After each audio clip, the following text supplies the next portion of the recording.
The third generation of the Dark Lord comes from Hogwarts. Chapter 1. 1991, July, Austria. A peculiar European-style villa is located on the shores of Lake Mond.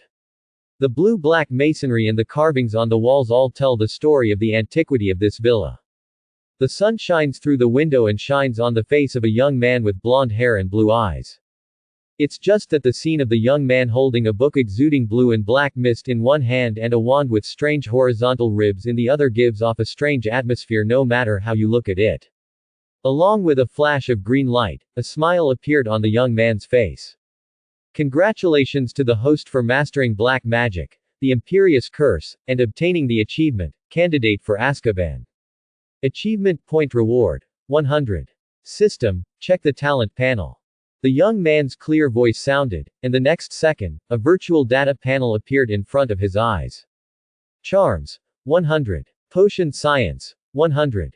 Black Magic, 99. Transformation, 100. Alchemy, 100. Divination, 100. Current remaining points, 112. Achievement points can be used to redeem talents. Talents above 95 points require 100 points each time, or draw. Points can be obtained by achieving achievements, completing system tasks, etc. Hearing the reminder in his mind, the young man breathed a sigh of relief. After 6 years, I finally have to fill up my talent points. The boy's name is Argus Grindelwald. Strictly speaking, he is not from this world. He was just a baby when he traveled through time and was abandoned outside the orphanage. He originally thought he was reborn, but he didn't understand it until he was 5 years old when his magic power rioted and the system was turned on, and then he was brought to Gellert Grindelwald by the saints. He actually came to the world of Harry Potter and became the orphan of the Grindelwald family. In his previous life, Yagus was very familiar with this magical world, and he was fascinated by all kinds of wonderful spells. But when he traveled through time, he discovered that the real magical world was far from as beautiful as imagined. Especially as a bloodline of Grindelwald. The Ministry of Magic, the Saints, the Wizarding Council, too many eyes were staring at him. If he hadn't been afraid of Grindelwald's rampage, he might have died countless times. Unlike ordinary time-traveling seniors, Yagus did not choose to show off or improve his strength as soon as possible after confirming that he was safe. Instead, he kept a low profile and gained points through various methods until today. System, exchange for black magic talent. Added points successfully, host's current black magic, 100. Just after adding points, another prompt popped up. The host's talents are full and the achievement is obtained, Future Master of Black Magic. Achievement obtained, Perfect Magic Genius. Achievement point reward, 200. It's time to consider going out. Before going out, complete the first lottery in your life. Clicking on the lottery interface, countless card packs appeared in front of Yagus. I selected 2 at random, and along with an ordinary white light, the system prompt sounded. Congratulations to the host for receiving the reward. Magic Curse, Legilimency, Level 2. Congratulations to the host for receiving the reward. Black Magic, Fire Spell, Level 3. Legilimency. Li Huo. Yagus couldn't help being speechless. If it's these 2, there is a magic, you can try it. Outside the door, crisp footsteps sounded. An elegant woman wearing a dark green robe walked slowly. Vita Rosier, the black rose that blooms in France and never fades. Her jet black hair, blue eyes, and noble and elegant demeanor fascinate countless people. Her extraordinary strength allows her to still retain the posture and appearance of her youth even when she is over 90 years old. What's the matter, Aunt Vita? Argus put down the wand in his hand and turned to look. Vita Rosier looked worried. Little Yagus, you forgot, today is your 11th birthday. Birthday. Yagus was slightly startled, with a look of surprise on his face. When Grindelwald adopted Argos, he ordered all the saints that Argos would inherit the entire saint group when he turns 11. However, in recent years, due to the principle of keeping a low profile and dormant, Yagus has not performed well. Even within the saints, many people sneered at him. Now, the agreed date has arrived. The saints obviously don't want him to be Garrett's successor. Although Argos is Grindelwald's adopted son, the saints' loyalty has always been Gellert. In their hearts, only Gellert can lead them to complete the great cause of that year. To put it nicely, they feel that Yagus is too young to carry the banner of the saints. To put it mildly, I just don't like him. Thinking of this, Yagus' face gradually became serious. Aunt Vita, do you have something to say to me? Vita Rosier took a deep breath. Abernethy and I thought about it. The saints are now divided. It is not easy to reintegrate them. And their attitude towards you. So you want me to give up, right? Aunt Vita. Before Vita could finish speaking, Yagus interrupted her. I know you have good intentions, but I refuse. Vita Rosier's expression froze, as if she didn't expect Yagus to refuse so simply. I am the blood of Grindelwald. I was personally taught by you and Gellert. What I carry with me is your unfinished business back then. Yagus stood up from his chair and spoke firmly. If I choose to back down today, what I lost was not only the expectations of the saints, but also my future courage. From now on, I will never have the chance to come back here again. Vita Rosier hesitated, and after a while she slowly spoke. But you should know that today's gathering is too eye-catching, and the Ministry of Magic cannot let go of this opportunity to kill everyone. I only know that, there is. Trust me, Aunt Vita. Yagus had a confident smile on his face and looked directly at Vita Rosier. Even a Thunderbird will leave the arms of his parents one day. What's more, it's normal for disasters to happen one after another. If I can't even handle this matter, it only means that I'm nothing more than that. Silence. The room fell into silence. Vita Rosier stared deeply at the young man in front of her.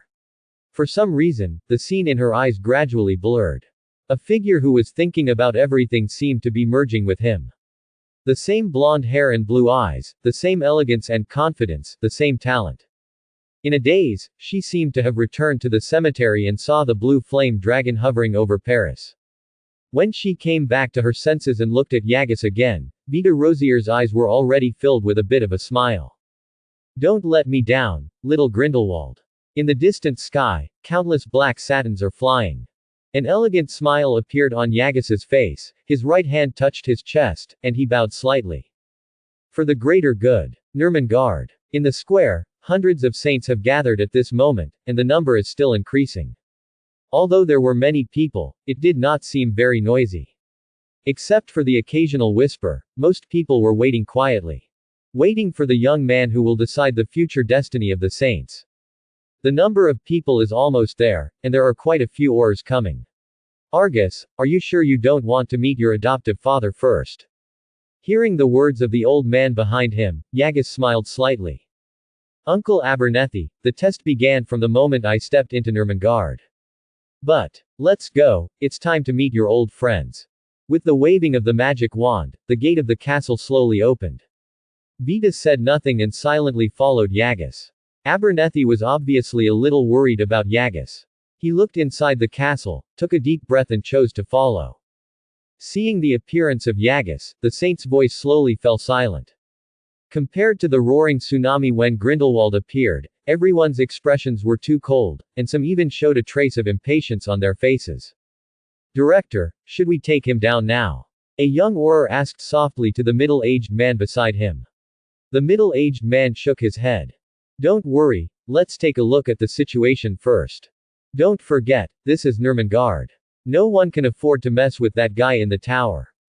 It's just a little brat. He's only 11 years old. What can he accomplish? Another yellow-haired Auror who looked to be in his 20s sneered disdainfully. I think Grindelwald is an old fool, and he actually let a kid who is just about to go to school inherit the saint. I hope so. The middle-aged man looked towards the center of the square with solemn eyes. In the square, Yagus walked to the center with firm steps, brushed his wand over his chest, and bowed slightly. Ladies and gentlemen, thank you for coming today. In the past few decades, we have been displaced, we have been hiding in Tibet, and we have lost many friends, many companions, and many comrades in arms. The saints could not have come this far without your dedication and protection. I'm here, thank you all. Yagus bowed deeply and glanced around, recalling the mighty scene of the saints back then, which made him feel a little sad. The once prominent Wuqi party now only has a few hundred members left. Among them, there are also a large number of old, weak, sick and disabled people. But he was not frustrated by this. After a brief pause, he continued to speak. I know why you are here, your dreams, your persistence, and your desires. Many people say that we are mistakes and sinners. We have messed up the wizarding world. Nonsense. They're just a bunch of idiots. There were shouts and curses from the crowd, seemingly extremely dissatisfied with this. Yagus waved his hand gently, and with his movement, the crowd's voices gradually disappeared. Back then, Mr. Gellert Grindelwald issued a warning to the wizarding world, but what he got in exchange was decades of imprisonment. Many people felt that as an adopted son, I should hate them and be at odds with them. But the truth is just the opposite. I don't hate them, not at all. I even said that I hope to live in peace with them if they want to. We are not fighting for hatred, and they just have different ideas from us. That's all. A large number of elderly people in the square had participated in the rally at Père Lachaise Cemetery. I still have a vivid memory of Grindelwald's demeanor. Looking at the confident and elegant young man in front of them, everyone seemed to see that figure again. The figure that they could follow at all costs and to the death. Grindelwald. An old man seemed to have had an illusion and mistakenly thought that the person on the stage was Gellert Grindelwald himself, and walked towards the stage tremblingly.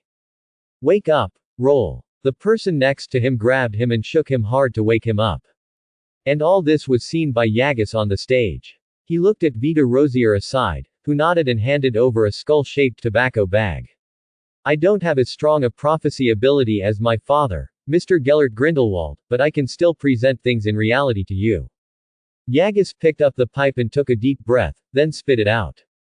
A huge plume of smoke enveloped the entire square, and the hazy smoke created a torrent of steel. Tanks, planes, missiles. The explosion of a mushroom bomb made everyone's scalp numb.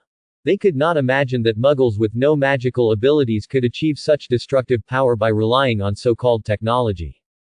Dumbledore, the most powerful wizard in existence, may be comparable to one or two, but what about ordinary wizards like them? What to resist? But what Yagus wants to show is far from over. As the screen turns, spacecraft, satellites, and various high-tech equipment emerge endlessly. Through the satellite perspective, a blue planet suddenly appeared in front of everyone's eyes. The picture is from a bird's-eye view, and it is rapidly descending towards a certain place on the planet. The sky, the ocean, the island, until they saw themselves in the picture. The smoke slowly dissipated and the scene stopped abruptly. Facts speak louder than words. Yagus's voice woke everyone up from their shock. The power of muggles is no longer as weak as we imagined. My father's prediction was not wrong, and the choices made by everyone here were even more correct. The truth is only in the hands of a few people. It's not us that's wrong, it's the world. Bang bang bang. Applause broke out at the scene and became increasingly enthusiastic. Many old men who had followed Grindelwald had tears in their eyes when they heard Yagus's words. Years of sadness and grievance erupted at this moment. They were once passionate young people full of hopes and dreams, but decades of hardships and blows made them extremely doubtful whether their decisions back then were correct. Now, they finally got the answer. Finally, someone told them clearly that their choice back then was not wrong. They are the Illuminati and the guides. All sacrifices are for the future of the wizarding world. Yagus showed an unprecedented confident smile and looked around. We don't have much time left, the Muggles' guns are about to be aimed at the wizarding world. I would like to ask everyone here if you are willing to continue to hide your lies like the Ministry of Magic. I don't want to. I don't want to. Sparse replies came from the crowd. Are you willing to put your lives under the control of Muggles? I don't want to. The voice of the reply was obviously much louder this time, and most people had their fists clenched tightly. Are you willing to let your friends and relatives become slaves under the feet of Muggles? I don't want to. I don't want to. There were unprecedented shouts from the crowd, including even a certain young Auror. The middle-aged man who led the team glared at him fiercely when he heard the voice. The young Auror seemed to have reacted and lowered his head in despair. But the next second, countless voices came from behind the middle-aged man. I don't want to. I don't want to. I don't want to. Countless people roared, looking enthusiastically at Yagus in the center of the square. A large number of old people burst into tears, but they could not suppress the excitement in their hearts, crying and laughing. They were already devastated, but now their inner passion burst out again. The new leader of the Saints group has arrived. Yagus raised his hand, and the noisy square immediately became quiet. After today, many people will die. If one day, you see my body, don't mourn, don't feel sorry, pick up the wand and keep fighting. What we shoulder is the great mission of saving the magical world. Everything, for the greater good. For the greater good. The saints present fell into madness and kept shouting the slogan set by Grindelwald back then. Even some old men in their 70s or 80s looked as red as young people in their 20s. Rokas, are we really wrong? In the distance, a middle-aged Auror fell into deep self-doubt. Unknowingly, the wand in his hand was quietly put down. Wake up. Nice. The Auror director held Nice's shoulders and shook them. Rokas, he is right, we have the same identity and the same goal. No. Calm down, calm down. He is worthy of our following. Nice, are you crazy? Pay attention to your identity, you are an Auror. The Auror director couldn't believe it and stared at the middle-aged Auror. I am an Auror, but I am also a member of the wizarding world. After the middle-aged Auror finished speaking, he turned around and walked blankly towards Argus on the stage. It's like a pilgrimage. Nice, you forced me to do this. The head Auror tightened his wand in his hand. Due to excessive exertion, the veins in the palms are faintly protruding. Avada Kedavra. The middle-aged Auror's body fell to the ground. It attracted countless exclamations. No. Argus held his hand in the direction where the middle-aged Auror fell to the ground. As if trying to catch something, he walked quickly towards his body. Stretch out your hand and gently close his eyes. The tone was full of sadness. Why do you even? Avada eats the big melon. The Auror director is scared. He didn't dare to let Yagus speak again, for fear that he would also be deceived by his words. His spell is like a signal. Several rays of miserable green light flashed from around the square. The target is directed at Yagus in the square. The death curse that frightened countless people did not make Yagus show panic. On the contrary, an imperceptible smile appeared on his lips. There are two top wizards, Vita Rosier and Abernathy, by his side. How could such an obvious attack hit? Sure enough, the moment the green light lit up, two spells condensed into two stone walls and appeared in front of him. Avada Kedavra, which exudes a miserable green light, collapses upon contact. Before the saints could take action, several young Aurors directly stabbed the leaders in the back and killed the leaders. Expelliarmus. All petrified. In just a few seconds, the Aurors who took action were knocked to the ground. Just when Vita Rosier's wand flashed a green light and was about to kill them, Yagus spoke. Wait a minute, Aunt Vita. Pushing away Vita's wand, he walked towards the captured Auror. Like the tide, the saints made way for him. Looking at the indignant Auror, Argus sighed. Isn't it enough that you have killed so many of our companions over the years? Why do you have to kill us all? My father has been imprisoned by you, and now you are not even willing to let go of an 11-year-old child. Bah! Just like your father, you are a devil that confuses people's hearts. You are the source of disaster in the wizarding world. The head Auror gritted his teeth and his eyes were filled with hatred. You say we are the source of trouble, but what have we done? Pursued truth and freedom. Are we guilty of letting wizards live in the sun? Yagus was not angry, but showed a hint of sadness, and a blue light flashed in his eyes. I said that we have never been enemies. We have the same identity and the same goal. What we have to do should be. Avada eats the big melon. The director Auror hid a wand somewhere and attacked Argus again the moment he approached. Yagos. Vita Rosier's face flashed with unprecedented panic, and he rushed towards Yagus desperately. But the corner of Yagus's mouth turned up with a hint of contempt, as if he had expected this. He dodged the blow by turning slightly sideways. Sir, you seem to have forgotten that my ability to predict is indeed not as good as my father's, but it is not without merit. Argus picked up his wand and twirled around the field in an elegant dance. Fire shield. As the curse sounded, light blue flames burned all around. Although it is not as gorgeous as Grindelwald back then, it is still enough to make the saints go crazy. Even Vita Rosier, who has cared for him closely for many years, can't hide the burning look in his eyes. Fire shield protection, fire shield protection. Abernathy's shocked voice sounded from behind Yagus. Yagus chuckled and looked at the saints. Everyone, the last moment has arrived. Step over this flame and crush the illusions of those who are sleeping. Go fight for the greater good. Go and announce to the entire wizarding world that the saint has returned. Vita Rosier looked at the young man in the center of the square, suddenly smiled, and strode into the flames. Then came Abernathy with a fanatical look on his face. For the greater good. Under the leadership of the two men, the saints stepped into the flames one after another and then apparated away. At this moment, a system prompt flashed in Yagis's mind. Congratulations to the host for taking control of the Saints group and obtaining the achievement, Successor of the Dark Lord. Achievement point reward, 500. 500 points is enough for me to do 5 draws in a row. After the matter is resolved, find a quiet place and then consider how to use it. Yagis thought to himself. After everyone left, only Yagis, Vita Rosier and Abernathy were left. Vita looked at the several oars tied up at her feet and asked Yagis. Argus, what to do with these oars? Argus waved his wand without even looking at it. The blue flames instantly engulfed them. Oar. Where did the oar come from? Inside the dark tower. An old man with white hair and strange eyes looked at Yagis with interest. Good job, little guy. What are you going to do next? Take down the Austrian Ministry of Magic. With Argus as his adopted son to spend time with, Grindelwald's state is much better than the miserable appearance in the original work.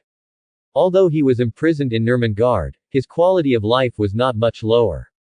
Apart from not going out, he was no different from outside. Faced with Grindelwald's inquiry, Argus curled his lips in disdain. I still want to live for 2 more years.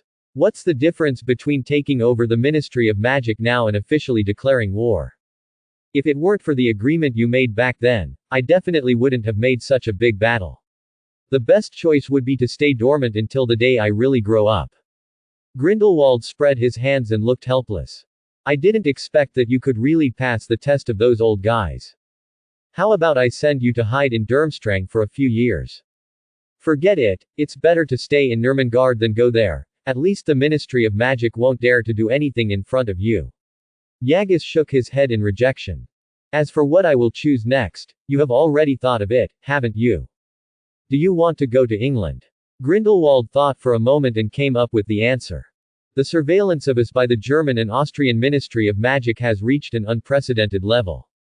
After today, they will rack their brains even more to target the Saints.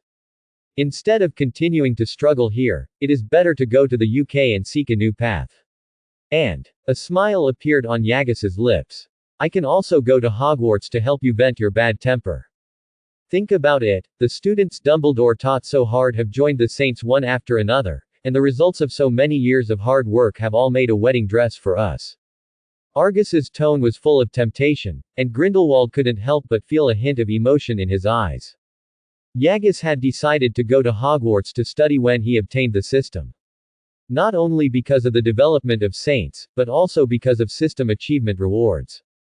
Compared to Durmstrang or Beauxbatons, Hogwarts is the location of the protagonist Harry Potter and the beginning of all stories. If you think about it, you will know that there are definitely more opportunities to obtain achievement points than the first 2. Much more. On the one hand, his own talent is on the one hand, but Yagis is also unwilling to miss out on the system's bonuses. But you don't have an acceptance letter to Hogwarts. Grindelwald's eyes flashed with a hint of cunning, and he looked at him with a face full of teasing. Yagis didn't want to be fooled by this. When he just traveled through time, he knew that the orphanage he was in was located in England. Today was his birthday. Hogwarts would definitely send a fat Scottish round-faced chicken to deliver the message. Not received now, only one result. It was just hidden by Laudeng in front of me. Sensing Argus' suspicious gaze, Grindelwald waved his hand dissatisfied, and released an owl from behind to fly to Argus. Even my own father doubts it. Little Yagis, you are becoming more and more unlovable. Argus picked up the Hogwarts admission letter and turned the envelope over. When I saw the school emblem consisting of a lion, a badger, a snake and an eagle, although I was prepared for it, I still couldn't hide my excitement. The letter notified the textbooks, items and other precautions needed for the start of Hogwarts. Yagis simply glanced at it and handed it to Vita Rosier. I'll send someone to prepare the things above. No, Aunt Vita. Yagis shook his head slightly, rejecting Vita Rosier's arrangement. Some things are better for me to do in person. Besides, it doesn't hurt for me to get in touch with future classmates in Diagon Alley in advance. After this meeting, we don't have much time left. The German and Austrian Ministry of Magic know the news and will take action soon. While the news hasn't spread yet, let the people of the Saints sell off the properties in their hands as soon as possible, and throw away the ones that can't be sold. In short, everyone will move to the UK tonight. Do you understand? Understood. Then let's go now. Argus turned to look at Grindelwald, with a bit of sadness in his eyes. Old man, if you leave this time, I don't know when we will see you next. Ha ha ha, little guy, when do I need you to worry about me? Don't forget, I am Grindelwald. Grindelwald interrupted Argus with a smile, stood up, and powerful magic burst out from all over his body. There is a faint hint of the demeanor of the Dark Lord back then. But Yagus knew that this was just Grindelwald trying to comfort himself. Although father and son have not gotten along day and night for many years, he can clearly feel that he has become a part of Grindelwald's life. Take care of yourself, father. Yagus looked at him with complex eyes and bowed deeply. Then he turned around and left with Vita. Grindelwald was the only one left, muttering in a low voice in the huge Nurmengard. Dumbledore, I am no longer alone. Agus, my successor, he will carry my will. R will back then and continue to move forward. That night, Vita Rosier brought Yagus to England. Aunt Vita, how much has our industry processed? About 70%. Many things have been prepared long ago, but most people have run out. Vita's words made Yagus relieved. It's good that no one was caught. The current manpower of the Saints is far less than before. After decades of suppression, those who remain are the backbone of the future. It is impossible for me to do all the next actions by myself. With them here, many things will be much easier to handle. Yagus, I want to remind you that we have a lot of gold galleons on hand, but when we come to the UK, we have to start many things from scratch, and the cost will definitely be more. If we don't think of a solution, we will soon be left with nothing. I've thought about this a long time ago. Yagus smiled confidently. Through these years of dormancy, he had already figured out the wizard's business and financial routines.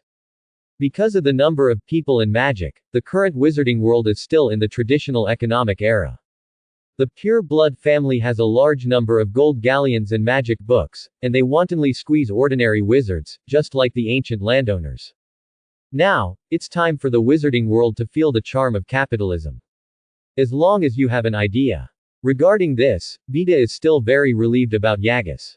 She knew that the other party would not joke about such a thing. Let's go, I've chosen a few places to live in the UK, see if you like any of them. While talking, the two came to the door of a luxurious manor. Two figures, one large and one small, were waiting at the door. Before he even got close, he heard a complaint.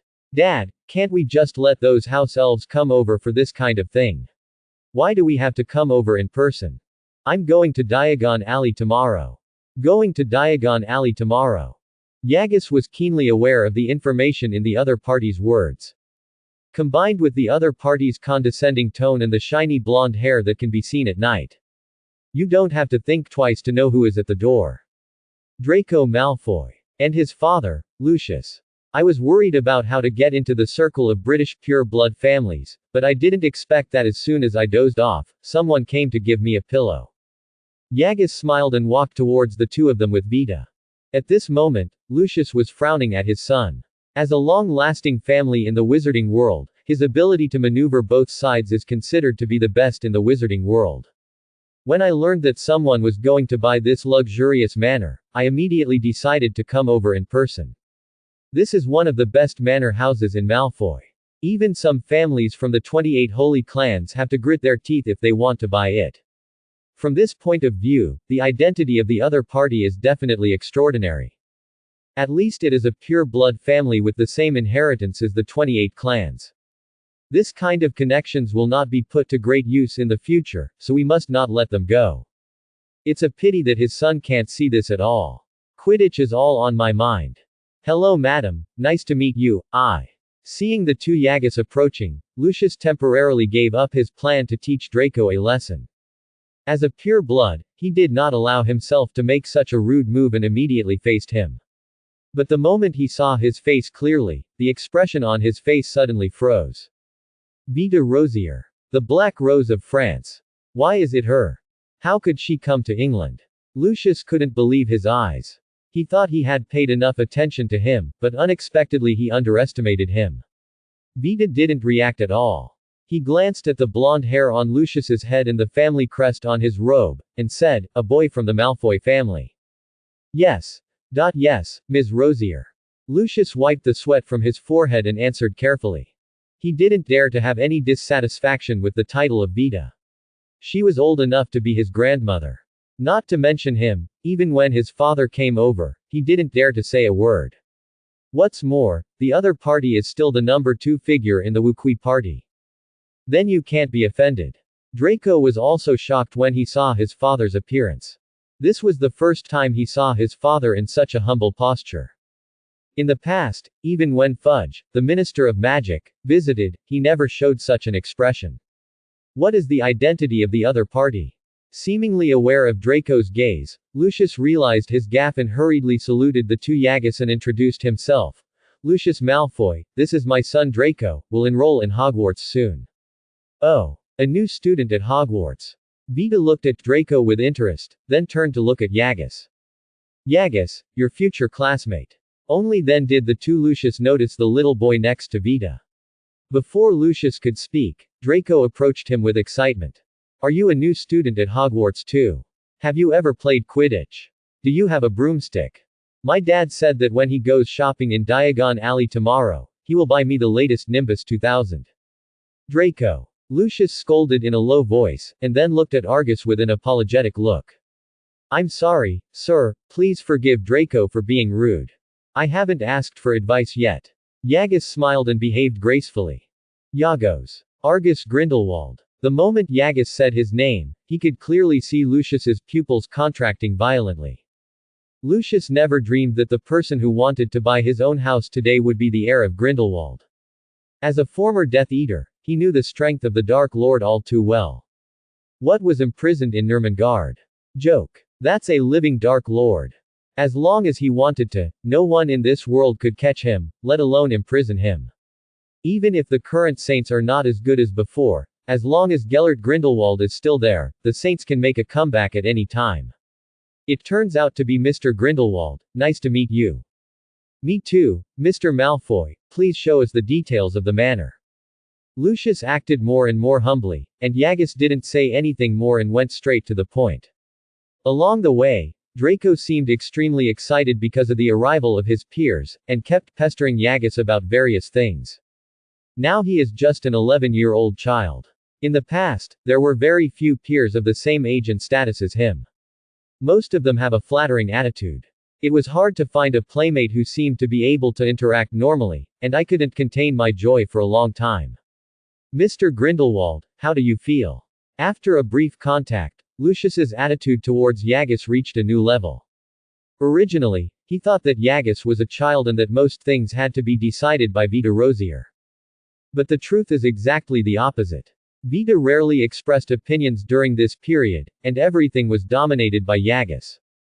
The calmness and insights shown by the other party shocked him to the bottom of his heart. Looking at his son who only knew Quidditch, Lucius couldn't help feeling disgusted. They are both 11 years old, why is there such a big difference? Not bad, what do you think, Aunt Vida? Yagas is quite satisfied with this manor. Anyway, it is just a place for him to stay, and he cannot really regard it as a base. The decoration is decent, there is enough space for you to practice magic, and you can live there. If you think it's good, then let's make a deal. I've already brought the gold galleons and can sign the contract at any time. Vida didn't say much and immediately signed a magic contract with Lucius. It's getting late, so we won't disturb Mr. Yagas' rest. Let's go, Draco. Mr. Malfoy, please wait a moment. Yagas noticed the reluctance in Draco's eyes, and the corner of his mouth curved up with an imperceptible arc. Stop the 2 people who were about to leave. I just heard Draco say that you are going to Diagon Alley tomorrow. If you don't mind, you can let Draco stay one night and we can be together tomorrow. Dad. Draco's eyes sparkled, he looked up at Lucius, and shook his arm coquettishly, with a look of pleading on his face. Lucius originally planned to refuse, but when he saw his son's eager eyes, he hesitated and finally nodded. Then please take care of Ms. Vita and Mr. Grindelwald. Draco, remember to come back early after shopping, so as not to cause trouble to Ms. Vita. Got it, Dad. With Lucius's departure, Draco's suppressed nature was finally released. Especially when he had Yagus as his playmate, he pestered him until late at night. Looking at the exhausted Yagus, Vita smiled. This is the first time I've seen you spend so much time with your peers. What? You think the young master of the Malfoy family is quite to your liking? Yagus curled his lips. I don't have such a hobby. He is left here to prepare for us to enter the British pure blood family circle. Although the Malfoy family has a bad reputation, it has a high status among pure blood families. Using them as a guide is a good choice. It's just that Lucius is so smart that it's difficult for us to tear a hole from him, but Draco is different. I am still young and have never experienced intrigues. I may not even know that I am being sold. After briefly communicating with Vita about going to Diagon Alley tomorrow, Yagus returned to his room after saying good night to each other. It was already late at night, and the manor was completely silent, with only the sound of the howling wind constantly echoing. Yagus lay on the bed and opened the system lottery interface. Now is not the time to be a hoarder. Your talents are already full anyway, so increasing your combat power in a timely manner is the right way to go. System, conduct a lottery. As soon as he finished speaking, a large number of card packs slowly emerged, surrounding Yagus and spinning continuously. It looks similar to Hearthstone. Yagus picked 5 at random. Along with a burst of dazzling golden light, Yagus seemed to hear the prompts from playing games in his previous life. Wow! Golden Legend. Congratulations to the host for obtaining Shattered to Pieces Level 3. Congratulations to the host for getting Oolong out of the hole Level 2. Congratulations to the host for getting Blazing Flame Level 2. Congratulations to the host for obtaining Stiff Legs and Suspension of Death Level 1. Congratulations to the host for receiving the golden reward Occlumency Level 7. Current remaining achievement points 200. It is detected that the host has mastered some magic spells. Do you want to choose fusion? Merge. As soon as he finished speaking, waves of magical knowledge poured into Yagus's brain like a tide. Don't give him any chance to resist, insert it forcefully and rub it repeatedly. The host has excellent talent and has a super magic level understanding. Oolong comes out of the hole Level 3, Flames are raging, Level 3, Legs stand stiff and stop dead, Level 3. High talent is such a good thing. It seems that it was right to choose to top up the talent before drawing the lottery.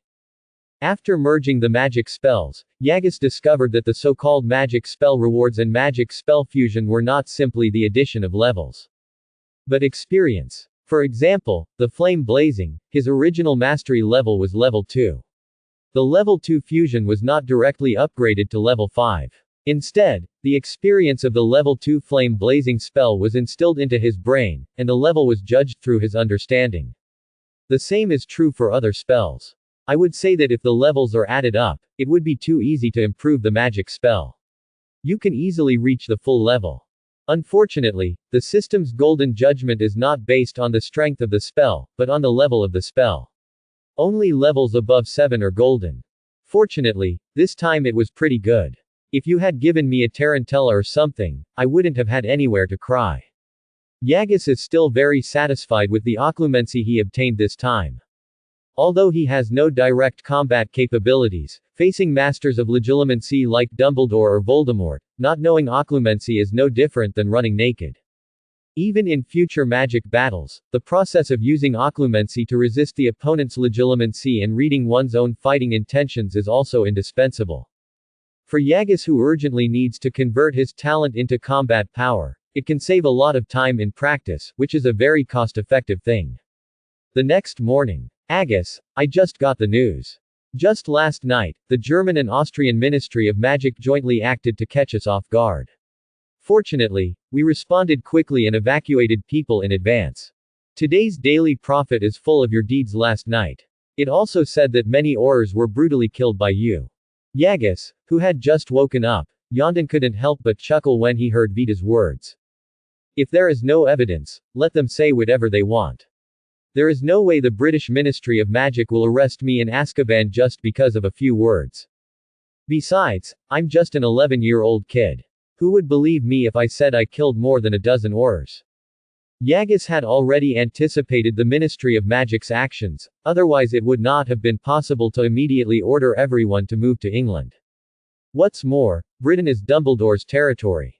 With Dumbledore's nature, as long as he is not caught by others, even if someone takes him to the court, he will be acquitted. Although many people in his previous life felt that Dumbledore was determined to have his own way and even had some moral kidnappings, in Yagus' view, it was this kind of Dumbledore who would give him a chance.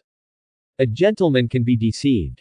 If Dumbledore really has no bottom line and is like a noseless plug, then it will be really difficult.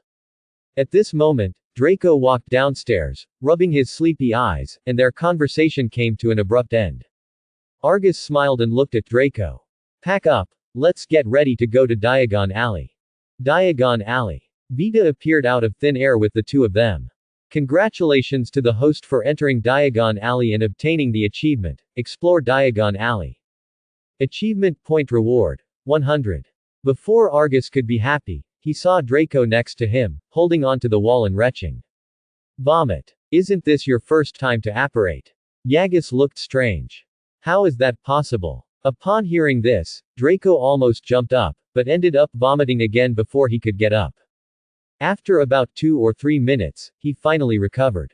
Just as Argus was about to enter Diagon Alley with Draco, several sneaky figures caught his attention. Is it an Auror? Or is it the power of a pure-blood family? Yagus gave Vita a questioning look, and the other party nodded. The meaning has been noticed by myself.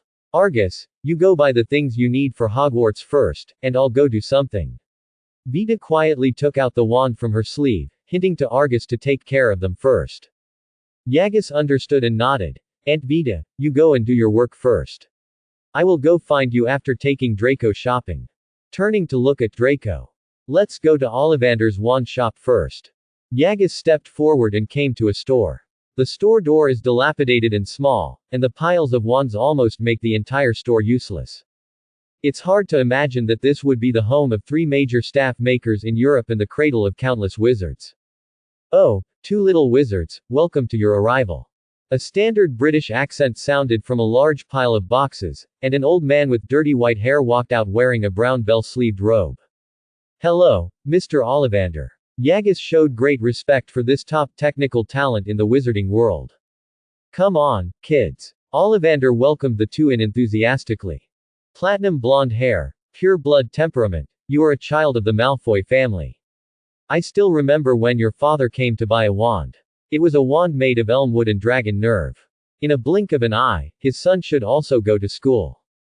As soon as he saw Draco, Ollivander immediately displayed the characteristics of the number 1 intelligence dealer in the British wizarding world, as if he was reminiscing about those days. When he turned around to see Yagus, a trace of doubt flashed in his eyes. Aristocratic temperament, blonde hair and blue eyes. I remember that no British pure-blood family seems to have this feature. You are. Just call me Argus. Seeing that Yagus didn't speak directly, Ollivander didn't ask any more questions and went straight to the topic. Okay, Yagus, tell me, which hand do you prefer? Mr. Ollivander, you misunderstood. I just accompanied Draco here. As for the wand. Argus took out his wand from his arms and motioned to Ollivander. I am ready. Oh, God. The moment he touched Argus's wand, Ollivander stumbled over as if he had seen some rare treasure. Waves of exclamation burst out from the mouth. Elderwood material, the core of a wand that has never been seen before, this is. It's Qilin's nerve, a magical animal from the Far East. Qirin. Ollivander could tell from the material of the wand alone that Yagus had an extraordinary identity. The last time Qirin appeared was during the decisive battle between Dumbledore and Grindelwald. Since then, no one has seen this magical animal again. The young man in front of me can take out a wand made of unicorn nerves, so there is no doubt about his identity. Are you from the Dumbledore family? Although the words were inquiring, the tone was very firm, causing Yagus's smile to freeze instantly. If it weren't for the aristocratic qualities he had developed over the years, he would have wanted to snatch the wand away from Ollivander immediately. What a look. How do I look like that old B family member? Is he worthy? In fact, there is a certain coincidence in the acquisition of this wand. Originally, Argus didn't plan to choose a wand so early. By chance 2 years ago, he discovered in Grindelwald's inventory that the other party had left some of the unicorn's hair, scales and nerves for research. Of course he would not let go of such a precious material easily. That's why I have this magic wand in my hand. Taking a deep breath, Yagus barely maintained his decent smile. Mr. Ollivander, please allow me to introduce myself. My name is Argus. Argus Grindelwald. The next second, Ollivander's eyes widened. As a witness to the era when Gellert Grindelwald was rampant in Europe, he knew the meaning of this surname all too well. If it weren't for his father's suppression, I'm afraid he would have become a member of the Saints. What a pity, alas. For a moment, Ollivander didn't know how to speak to Argus. Mr. Ollivander, would you like to choose a wand for me first? Draco's words broke the otherwise silent atmosphere. Ollivander woke up from a dream and hurriedly came to Draco with a tape measure. Little wizard of the Malfoy family, which arm do you prefer to use? Right hand. Try this, 9.5 inches, redwood and dragon nerves, much like your father's. Ollivander finally returned to his normal state, pulled out a box from a pile and handed it to Draco.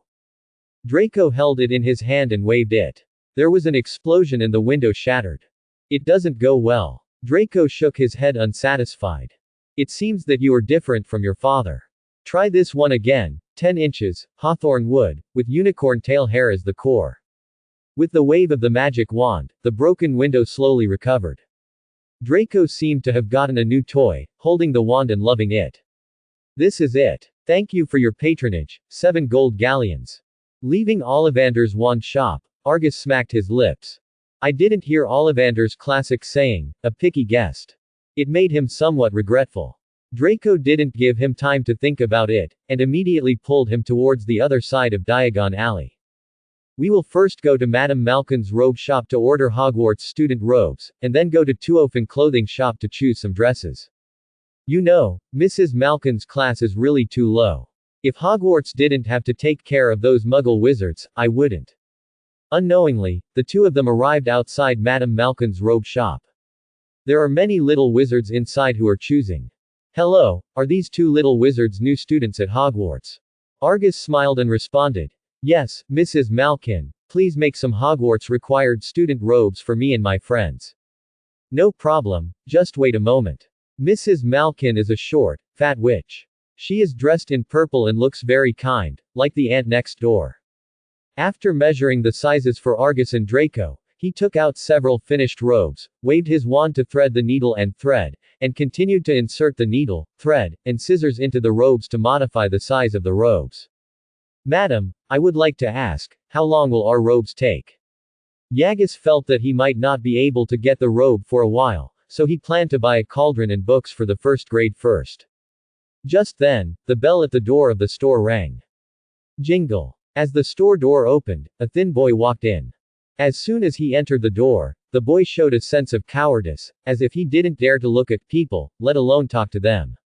Yagus was shocked. Loose clothes and a slightly confused and helpless expression.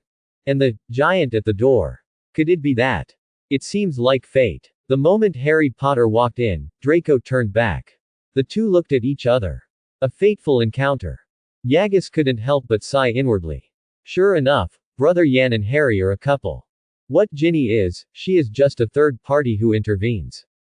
Congratulations to the host for meeting Harry Potter and obtaining the achievement, Meeting with the Savior. Achievement point reward, 50. Yo-ho, just meeting Harry Potter can achieve an achievement. It seems that this Hogwarts is really the right one. Are you here to buy Hogwarts student robes? Before Harry Potter could say anything, Mrs. Malkin said, we have a lot of them here, and there are 2 little boys trying on clothes right now. At this time, Harry Potter had not yet emerged from the shadow of the Dursleys, and he had an attitude of inferiority all over his body. After taking the measurements, he silently walked towards the 2 Yagus. Are you a new student at Hogwarts too? Draco asked, looking at Harry curiously. Yes, it is. Do you have your own broomstick? Have you ever played Quidditch? Do you know which house I will be assigned to in the future? I will definitely be assigned to Slytherin. My dad said. Draco. Argus noticed Harry's embarrassment and interrupted Draco's chatter, giving Harry a slightly apologetic smile. I'm sorry, Draco was a little too excited today. I apologize to you on his behalf. It doesn't matter. Argus' gentle and polite behavior immediately endeared him to Harry. Compared to Draco, who sounded condescending, he liked the elegant boy in front of him more. More importantly, since he came to Diagon Alley, everyone looked at him like a rare animal. Except this elegant boy. My name is Argus Grindelwald, and he is Draco Malfoy. Harry Potter. Just call me Harry. You are Harry Potter, the boy who lived. Draco exclaimed, attracting sideways glances from the people around him. It also made Harry frown. Hagrid, who was outside the door, heard the sound inside the house and walked in hurriedly. What's wrong? Harry. It's okay, Hagrid, I'm chatting with my new friend. It's okay. These two are your friends, right? Hagrid smiled honestly and stretched out his hand to say hello to the two of Yagus. Hello, little wizard. Hello, Mr. Hagrid, I have heard your name a long time ago, Hogwarts magical creatures expert. Yagus smiled and saluted. Argus still has a good impression of this Hogwarts master of magical beasts. After all, who would say no to a generous invisible billionaire? Seeing Harry looking at her with admiration, Hagrid scratched his head in embarrassment. I'm just a gamekeeper. I just like to raise some magical animals. Hogwarts servant. What an expert. Draco's pure blood concept made him extremely contemptuous of foreign mixed bloods like Hagrid. When he saw that his two good friends respected Hagrid so much, he couldn't help but mock him. As soon as these words came out, Harry's face immediately turned cold, and Hagrid was also at a loss as he didn't know where to put his big hands. Hagrid, the clothes here will have to wait for a while, let's go look at other things first. After saying that, he pulled Hagrid and walked outside. Draco didn't think he said anything wrong, but instead wondered why Harry was angry. Yagus sighed inwardly. Draco, do you know what you just did? What have you done? Draco didn't understand what was happening at all, and he still looked confused. Let me ask you, who is Hagrid? Isn't he just a hybrid giant? He is Harry's friend. Argus's expression gradually became serious. Insulting your friend's companions in public, is this your upbringing as a Malfoy heir? To be honest, he really didn't want to be a nanny, but Draco was an important chess piece in his future plans. Through Draco, you can open the door to the Malfoy family and officially enter the circle of British pure-blood families, thereby influencing the younger generation of pure-blood families and spreading your ideas. With the opponent's current state, it is simply impossible to accomplish his expected goal. Therefore, Draco's ideas must be corrected. After hearing what Yagus said, Draco also realized that what he just said was inappropriate. But the young man's pride made him unwilling to bow his head. I'm telling the truth. He's just a hybrid giant, a fool. Draco. Argus said seriously. Do you think that because you are pure blood and come from the 28 sacred families, you are superior to others in everything? Especially when facing mixed-race demi-humans like Hagrid, I look down on them from the bottom of my heart. I didn't. Draco hesitated, not daring to look at Argus. Listen, Draco. Argus looked directly into Draco's eyes. Pure blood is never a reason for you to be superior. The true nobility of a wizard never lies in his bloodline, but in his heart. Maybe he doesn't have a pure family background, maybe he doesn't have a lot of money, and he doesn't have good etiquette. But as long as he has a noble heart, then he is a noble wizard. Argus glanced at Draco, who was confused, and continued. A noble heart will show tolerance and kindness even to the humblest slave, and will show bravery and fearlessness even when facing the most powerful enemy. Pursue knowledge and explore magic, and contribute your own strength to the wizarding world. This is true nobility. Argus's words made Draco fall into deep confusion. He is only 11 years old this year and has not yet been completely contaminated by the corrupt purebloods of the older generation. I have beautiful illusions about the world and a longing for the future in my heart. Yagus's words awakened the innocence and hope deep in his heart. Yagus stepped forward and patted him on the shoulder. Draco, you have received a good education and are the future heir of the Malfoy family. You are not only burdened with the glory of the family's rise and fall, but also the responsibilities and obligations of the wizarding world. It is not shameful to make a mistake. On the contrary, it is really sad to know that you are wrong but refuse to repent and regret it for the rest of your life. Do you understand? Draco lowered his head and was silent for a while, then slowly raised his head to look at Argus. Eyes red. Yagos, I'm sorry, I'm not the one you need to apologize to. Yagus smiled and shook his head. Remember what I just said. Making mistakes is not shameful. On the contrary, knowing that you are wrong but unwilling to repent and regret it for the rest of your life is what is really sad. I understand. Draco's eyes gradually became firm. Then he looked at Yagus sheepishly. Argus, can you accompany me to apologize to Harry and Hagrid? I'm afraid of them. Don't worry. Yagus comforted softly. Harry and Hagrid are not stingy people. As long as you sincerely apologize, you will definitely be forgiven by them. Draco's eyes glowed again, and he waited for less than half an hour. Harry takes Hagrid back to Madame Malkin. After hesitating for a while, Draco blushed and walked over to Hagrid. Hi, Mr. Hagrid, I'm sorry. Hagrid didn't know why and scratched his head in confusion. I'm sorry, Mr. Hagrid, I shouldn't have said such rude words to you just now, let alone look down on your identity and lineage. The true nobility of a wizard lies not in his bloodline, but in his heart. Maybe he doesn't have a pure family background, maybe he doesn't have a lot of money, and he doesn't have good etiquette. But as long as he has a noble heart, then he is a noble wizard. And Harry, I also want to apologize to you. I shouldn't have insulted your friend. I'm sorry, please forgive me. Hearing Draco's words, Hagrid couldn't help but widen her eyes.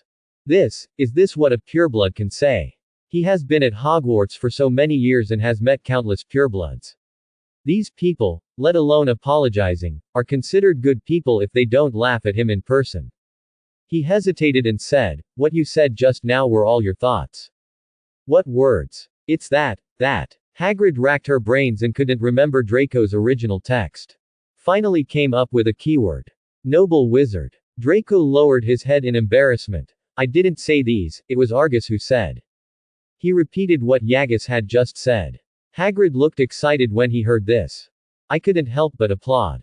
That's so good. As a mixed-race giant, he has suffered countless discriminations since he was a child. Yagus's remarks undoubtedly gave him hope for a harmonious and equal future in the magical world. I can't believe that an 11-year-old child would say this.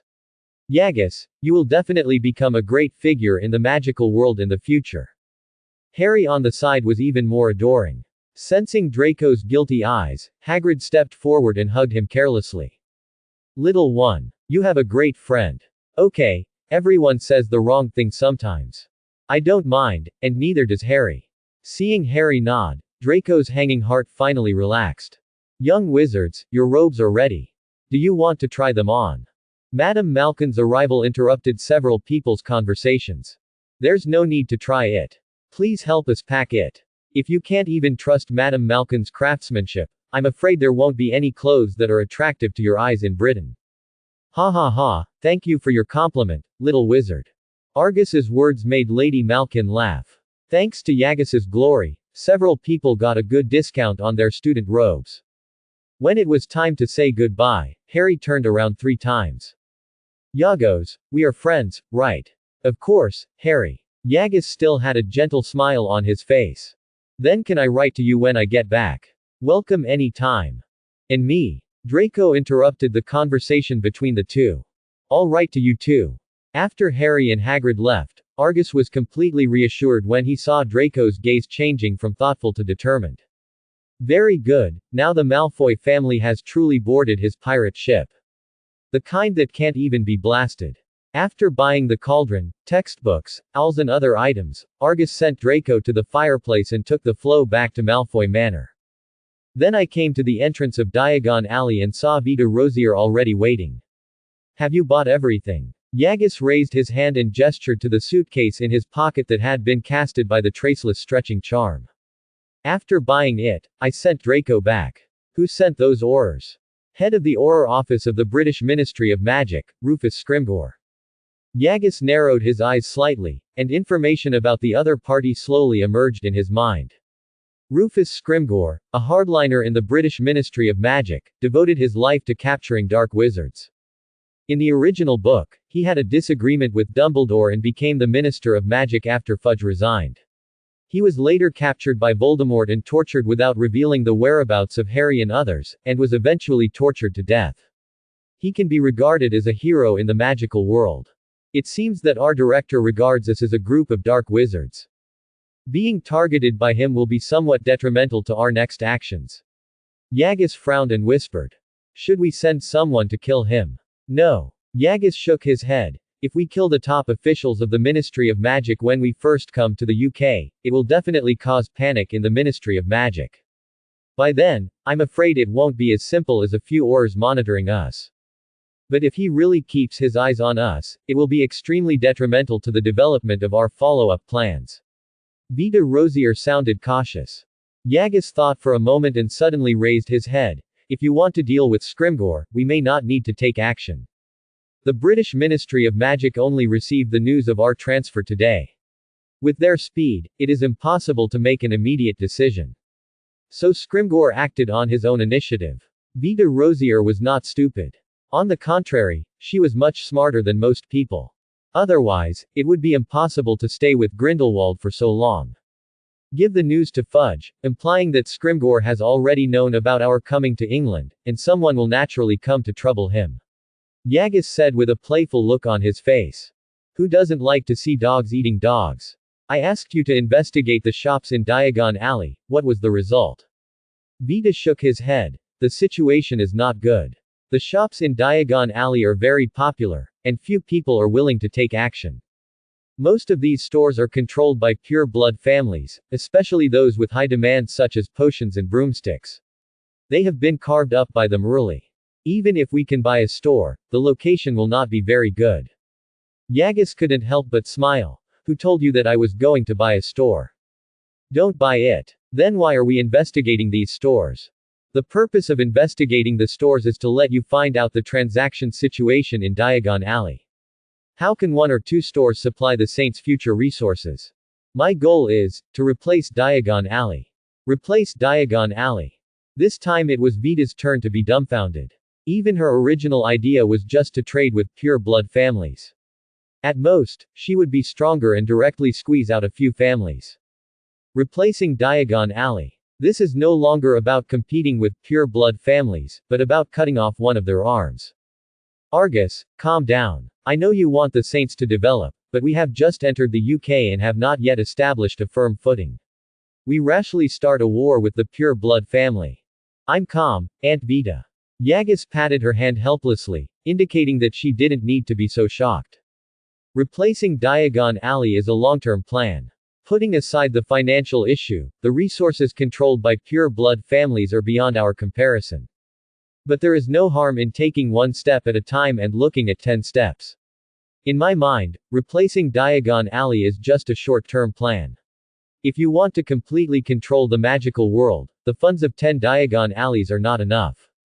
In the future, our business territory will cover the entire world. The next day, the British Ministry of Magic. Scrimgeour stood at the door of the minister's office with a gloomy face. Inside the room, Fudge's eyes were red and he was breathing heavily. It's the opposite, it's really the opposite. Moving a dozen Aurors at once, I, the minister, didn't receive any news. Scrimgeour, what on earth do you want to do? Scrimgeour showed no sign of weakness. They are saints. They are a group of dark wizards. More than a dozen Aurors from the Austrian Ministry of Magic disappeared in his hands. An 11-year-old kid killed more than a dozen Aurors in one go. You believe this nonsense? I order you now to pull them back immediately. Fudge has a strong desire to control power. In his opinion, Scrimgeour's behavior is not against the Saints. It is a challenge to his ministerial authority. It was a hint to him that he had secretly colluded with the Austrian and German Ministry of Magic. This is something he will never tolerate. No. Even if he didn't do it, he definitely has nothing to do with it. Scrimgeour. Fudge slapped the table and roared angrily. I am the Minister of Magic. In one sentence, Scrimgeour was completely crushed to death. In desperation, he had to compromise and angrily threw a word at Fudge. Fudge, you will regret it. Time flies and it soon comes to late August. Yagus continued to study hard during this period, adding full talent. He has finished studying the Hogwarts textbooks for the 4th grade, and what he is reading now is the Standard Charms collection for the 5th grade. In the manor, Yagus sat on a chair and read a book quietly. Draco next to him seemed to have been bitten by a flea. He kept scratching his head and ears, obviously unable to sit still.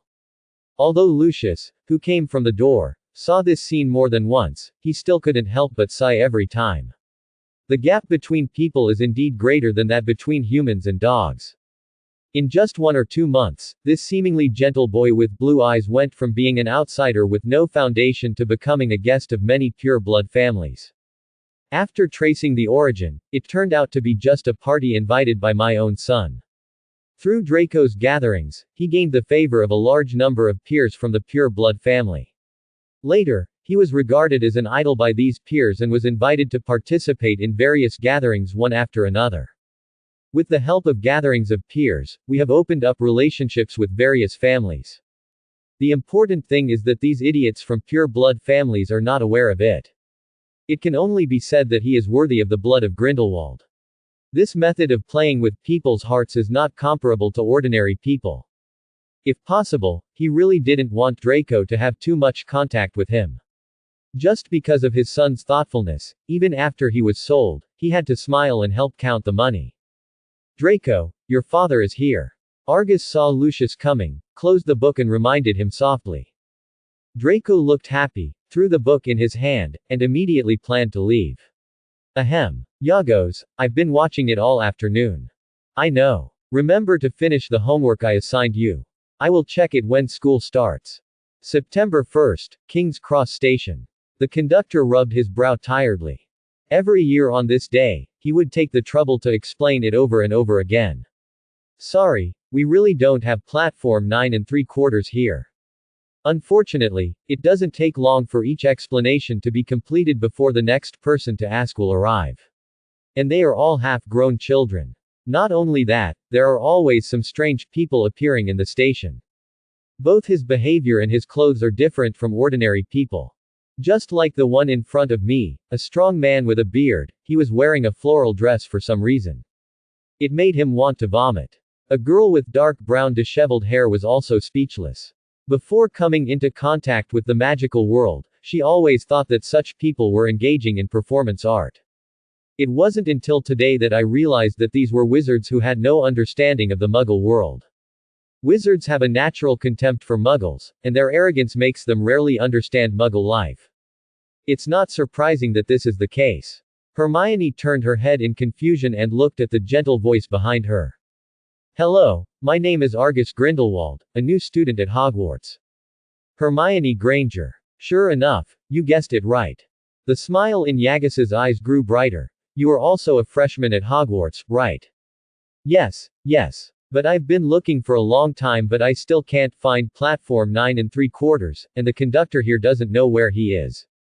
Hermione looked a little distressed and complained to Argus. Of course the conductor doesn't know. You should ask those weird-looking people, they are the wizards. Yes. Why didn't I think of that? Hermione woke up from a dream, with a bit of surprise in her eyes. Don't bother me. Come with me and I'll take you in. Noticing the box in Hermione's hand, Argus took advantage of the platform to pull out his wand and pointed it at her luggage. Shrink quickly. The half-human high box instantly turned into a matchbox. Argus picked it up from the ground and put it in the pocket of Hermione, who looked surprised. Let's go, we're going to be late. He found the third pillar between platforms 10 and 9, and with Hermione's confused eyes, Argus led her into it. Hermione didn't realize what happened until she was sitting in the carriage. Did you just use a shrinking spell? Is this something you need to learn in first grade? Why don't I have any impression of it?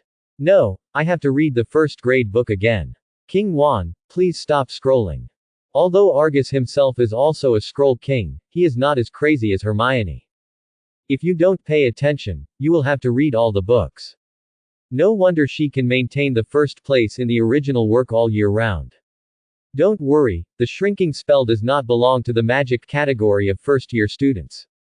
They will only be exposed to it in the second half of the second-year semester. If you want to learn, I can teach you. Really? Hermione cried out in surprise and hurriedly covered her mouth, fearing that Argus would see something. Argus didn't care about this and took out his wand and began to teach Hermione how to release it. Not long after, two identical red-haired heads poked in. "Hey, George, we interrupted a young couple's love affair." "No way, who would have thought that our dear Ronnie would leave his poor brother to find other friends?" The two of them were smiling playfully, and their clothes were a little shabby, and there were still some traces of flames.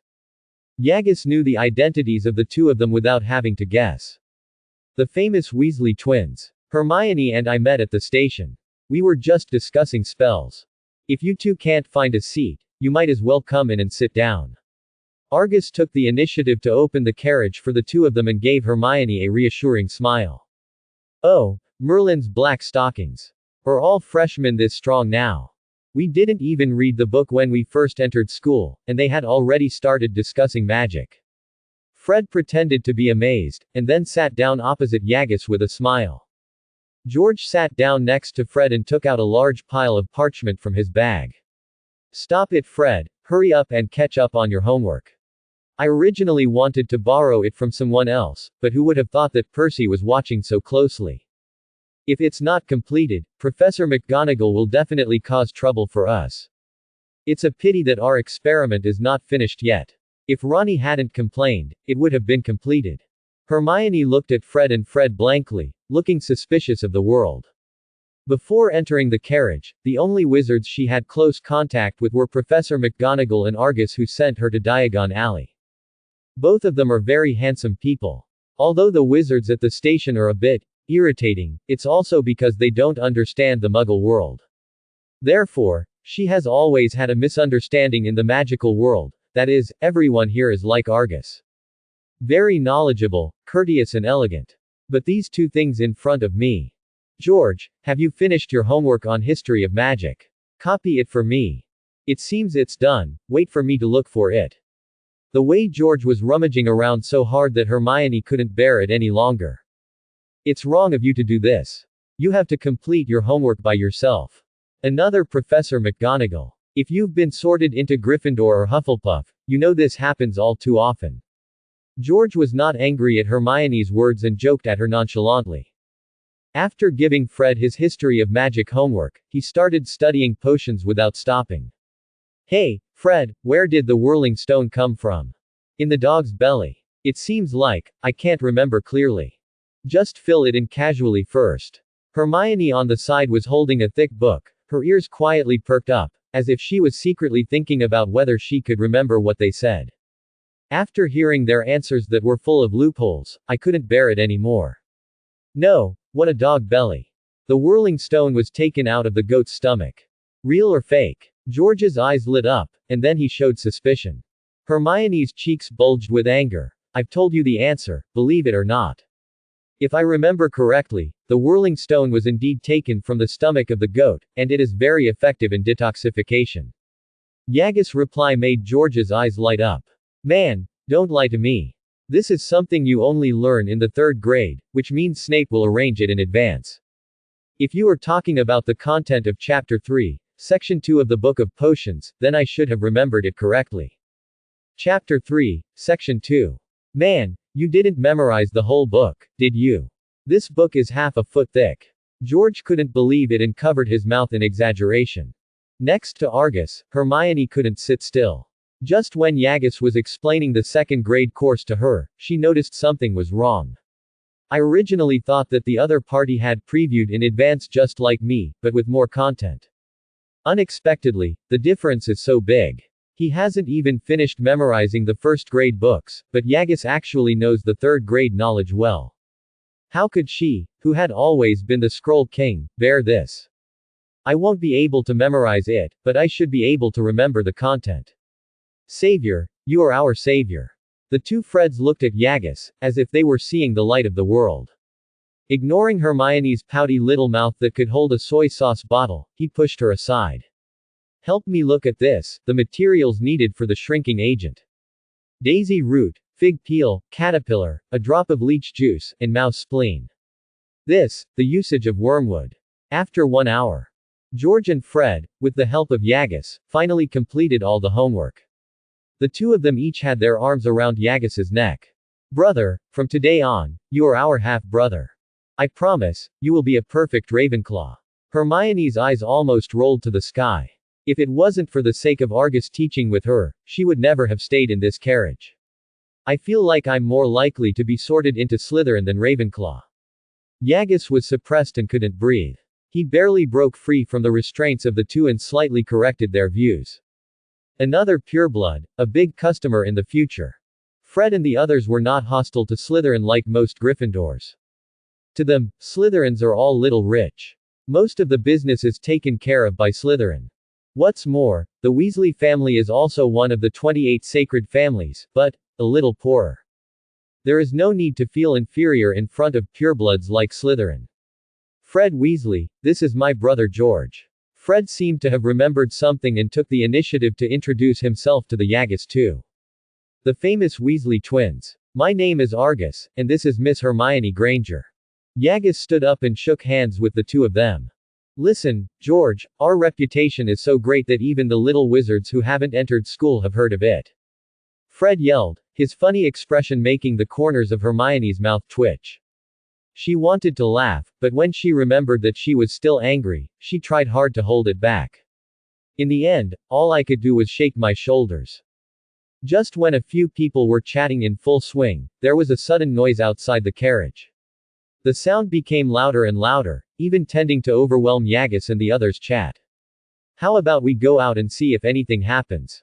Hermione looked worriedly towards the direction of the sound and suggested in a low voice. Yagus is not a nosy person. In his eyes, no matter how noisy outside the carriage, it is just a fight between children. It's harmless. What really concerned him was that the noisy voices contained some familiar accents. It happened that the Weasley twins also wanted to watch the fun, and hurriedly pulled him up before Argus could say anything. How boring it is to stay in the carriage and read a book. Let's go and see the excitement together.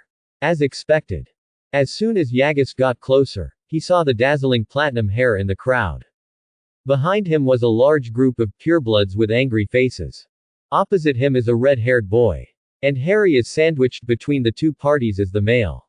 Argus is coming. Seeing the arrival of Yagus, a group of pure-blood boys and girls seemed to have found a backbone and took the initiative to make way for Yagus to come in. Cool. Just as Fred spoke, he suddenly felt as if his arm was hit by George. After taking a closer look, I discovered that one of the protagonists of the incident was actually my dear brother Ron. Ron also noticed the arrival of the two of them, and immediately became emboldened and made his voice louder, wishing that everyone could hear it. It must be you. The Malfoy family is all bad and Death Eaters. Neville's rifle is missing, and you are the only one walking back and forth in the carriage with others. Who else can be there besides you? What happened? Yagus asked softly to his side. Pansy Parkinson came over to explain. Draco, along with Goyle and Crabbe, wanted to look for you in the carriage. They happened to meet Harry Potter with Neville Longbottom and Ron Weasley coming out to look for Neville's pet. As soon as Ron saw Draco, he insisted that Draco must have taken Neville Longbottom's pet. You have seen what happened next. Pansy's face was filled with anger, as were the students from other pure-blood families around her. Under the control of Yagus, these new generation of pure-bloods have long been gathered together. It is not an exaggeration to say that he is a reserve for the saints. How can I see my companions being slandered like this? Weasley, I told you, I was just looking for someone in the carriage. You think everyone is just like your Weasley family, looking for trouble all day long. After Draco's training, although it can't be said to have improved by leaps and bounds, he will not be like in the past, opening and closing his mouth as pure blood glory. It's just that there is still some venom towards the Weasley family. You said you were looking for someone.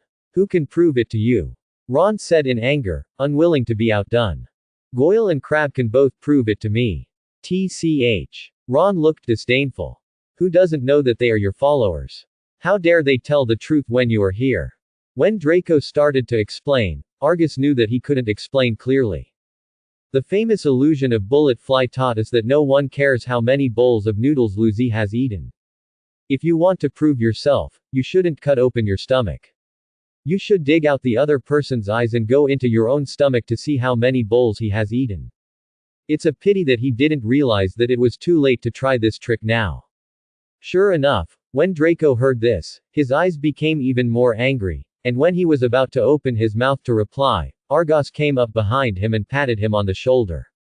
Draco, calm down. Go away. Draco was furious and turned around to see who had caused the misfortune. When he caught Argos's gaze, he felt aggrieved instantly as if a wounded beast had found its home. Yagus, you are finally here. Believe me, I really didn't. I trust you. One sentence gave Draco great courage. Yagus looked at the other people surrounding him. I'm sorry for causing trouble to you. Please go back to your respective carriages first to avoid congestion in the aisles. Sorry to everyone. His elegant, gentle words and etiquette immediately won the favor of countless people. But what Yagus said seemed guilty in Ron's eyes. They are worried that others will discover their conspiracy. At this moment, he felt that he had become a messenger of justice. The Malfoy family is about to be judged for their crimes. No one is allowed to leave until Leaf is handed over. Idiot. Yagus sneered in his heart. With no evidence at all, just based on speculation, you led people to block the passage and asked a large group of people to stand with you. I asked passers-by to go back, but you still refused to let them go. Do you really think everyone else is good-tempered? If this continues, it will make sense and become unreasonable. The Weasley twins beside him winked wildly at Ron, but the other person's mind was now filled with the scene of him being admired by countless people after he had upheld justice. Don't want to pay attention at all. Mr. Longbottom, could you tell me what your leaf looks like? Yagus didn't want to waste time and planned to solve the problem simply and crudely. Ignore Ron and ask Neville Longbottom directly.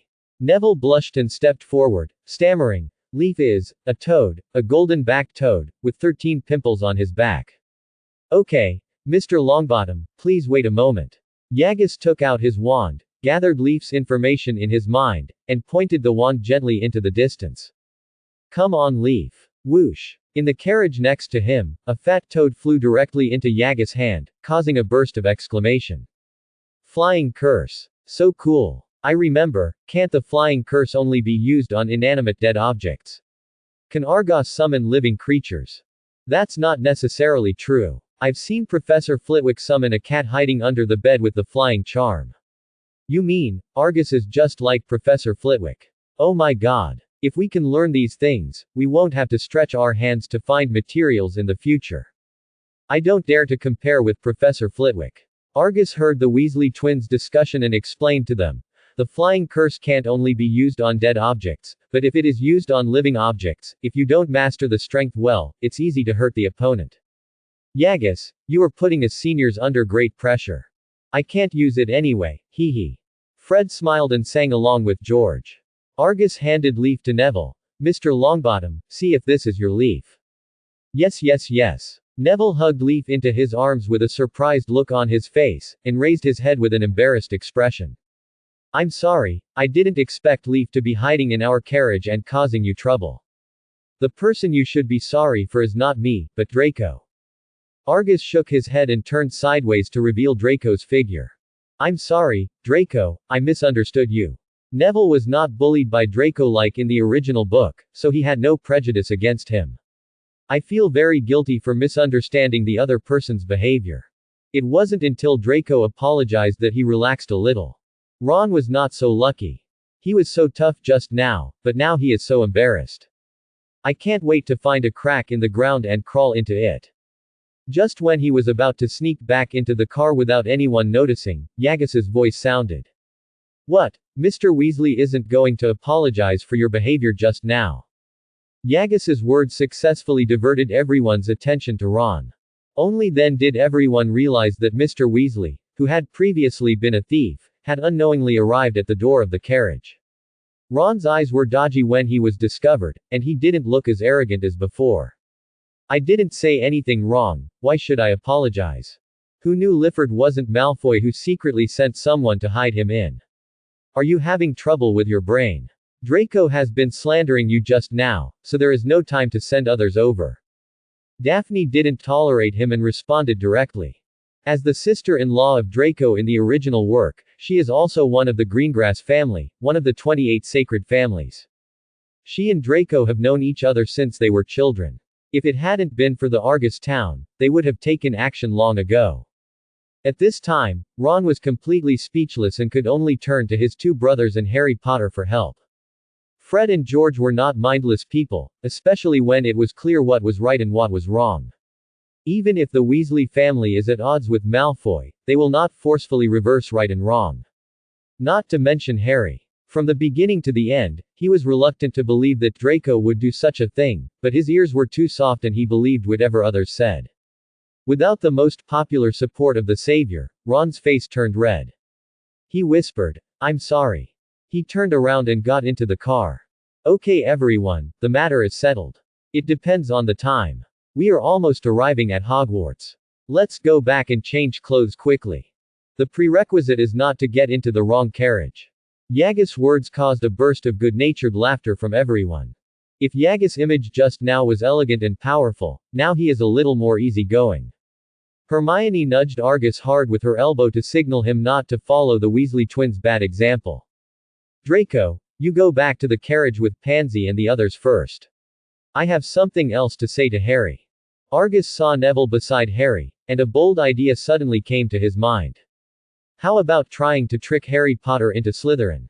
Since he came to this world, he has discovered more than once that the progress of the world is not unchangeable.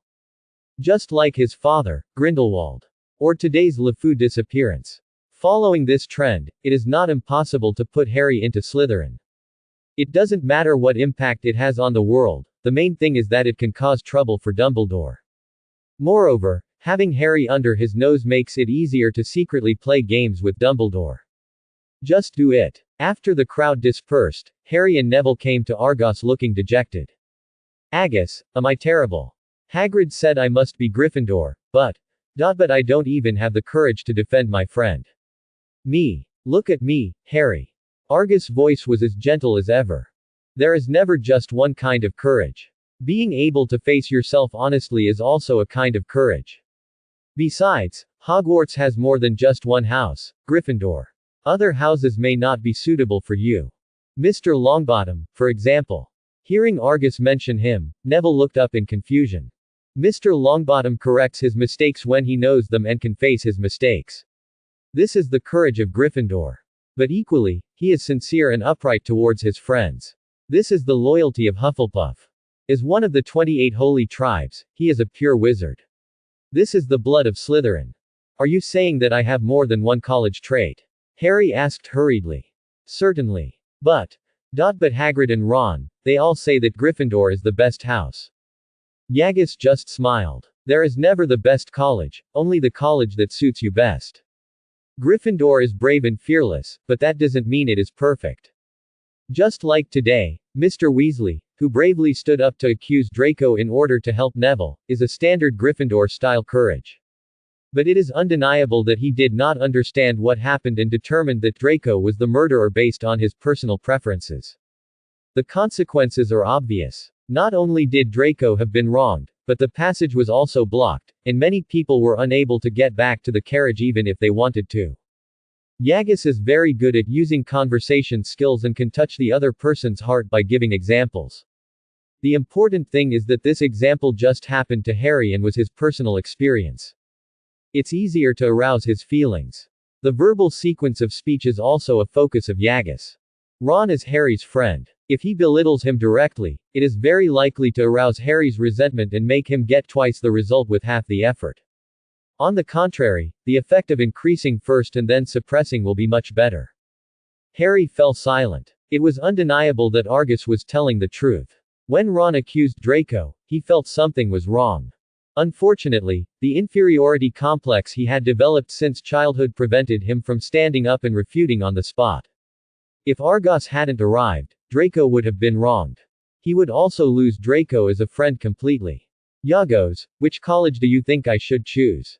Harry raised his head and looked at Argus for help. If you don't want to choose Gryffindor, Slytherin might be a good choice. Harry hesitated. Slytherin. What about me, what about me? Hermione asked hurriedly. You dare to point out the mistakes of the world head-on, and you have a yearning and pursuit of knowledge. Gryffindor and Ravenclaw are both suitable for you. I don't want to go to Gryffindor.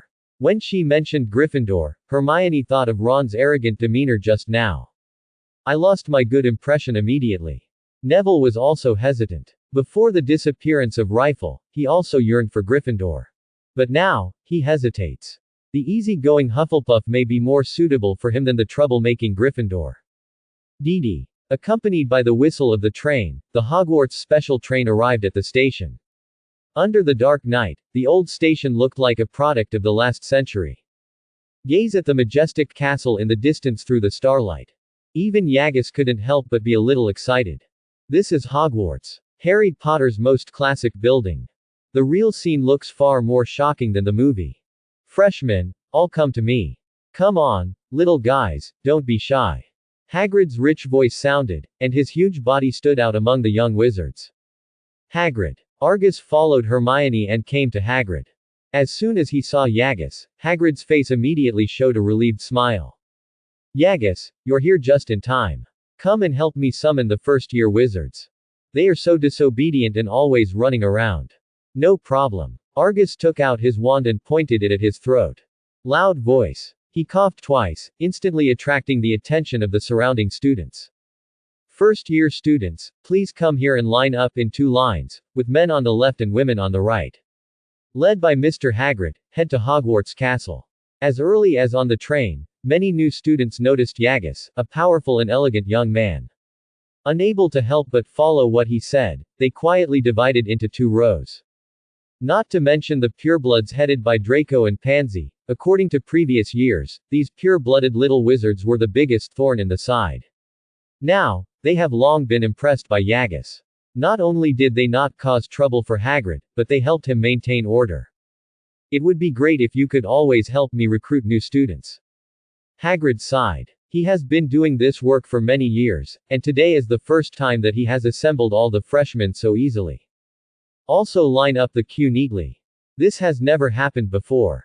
It would be great to gather people together. Every time, it's like herding sheep, and the mission is completed when they arrive at Hogwarts Castle. Under the leadership of Hagrid, everyone came to the dock and got on the boat heading to the castle. There are layers of ripples on the quiet lake water. Through the light of the torch, you can clearly see unknown and mysterious creatures swimming in the lake water. Hermione on the boat was startled by the splashing water. Yagos, what is that? The giant squid is described in Hogwarts, a school history, so don't be afraid. What about that one? The giant squids are not obvious now. When the weather is fine, they will bask in the sun by the lake. You can touch their tentacles. Hogwarts is even more spectacular than I imagined. Yagus, look quickly, is that a tower?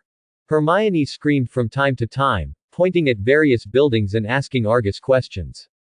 Even if she is the future Minister of Magic, she is still just an 11-year-old girl who is coming into contact with the magical world for the first time. There is a subconscious dependence on the boy next to him. Wow! With the sound of water flowing, Yagus and others got off the boat, walked through the long and narrow passage, and walked towards the Hogwarts Hall.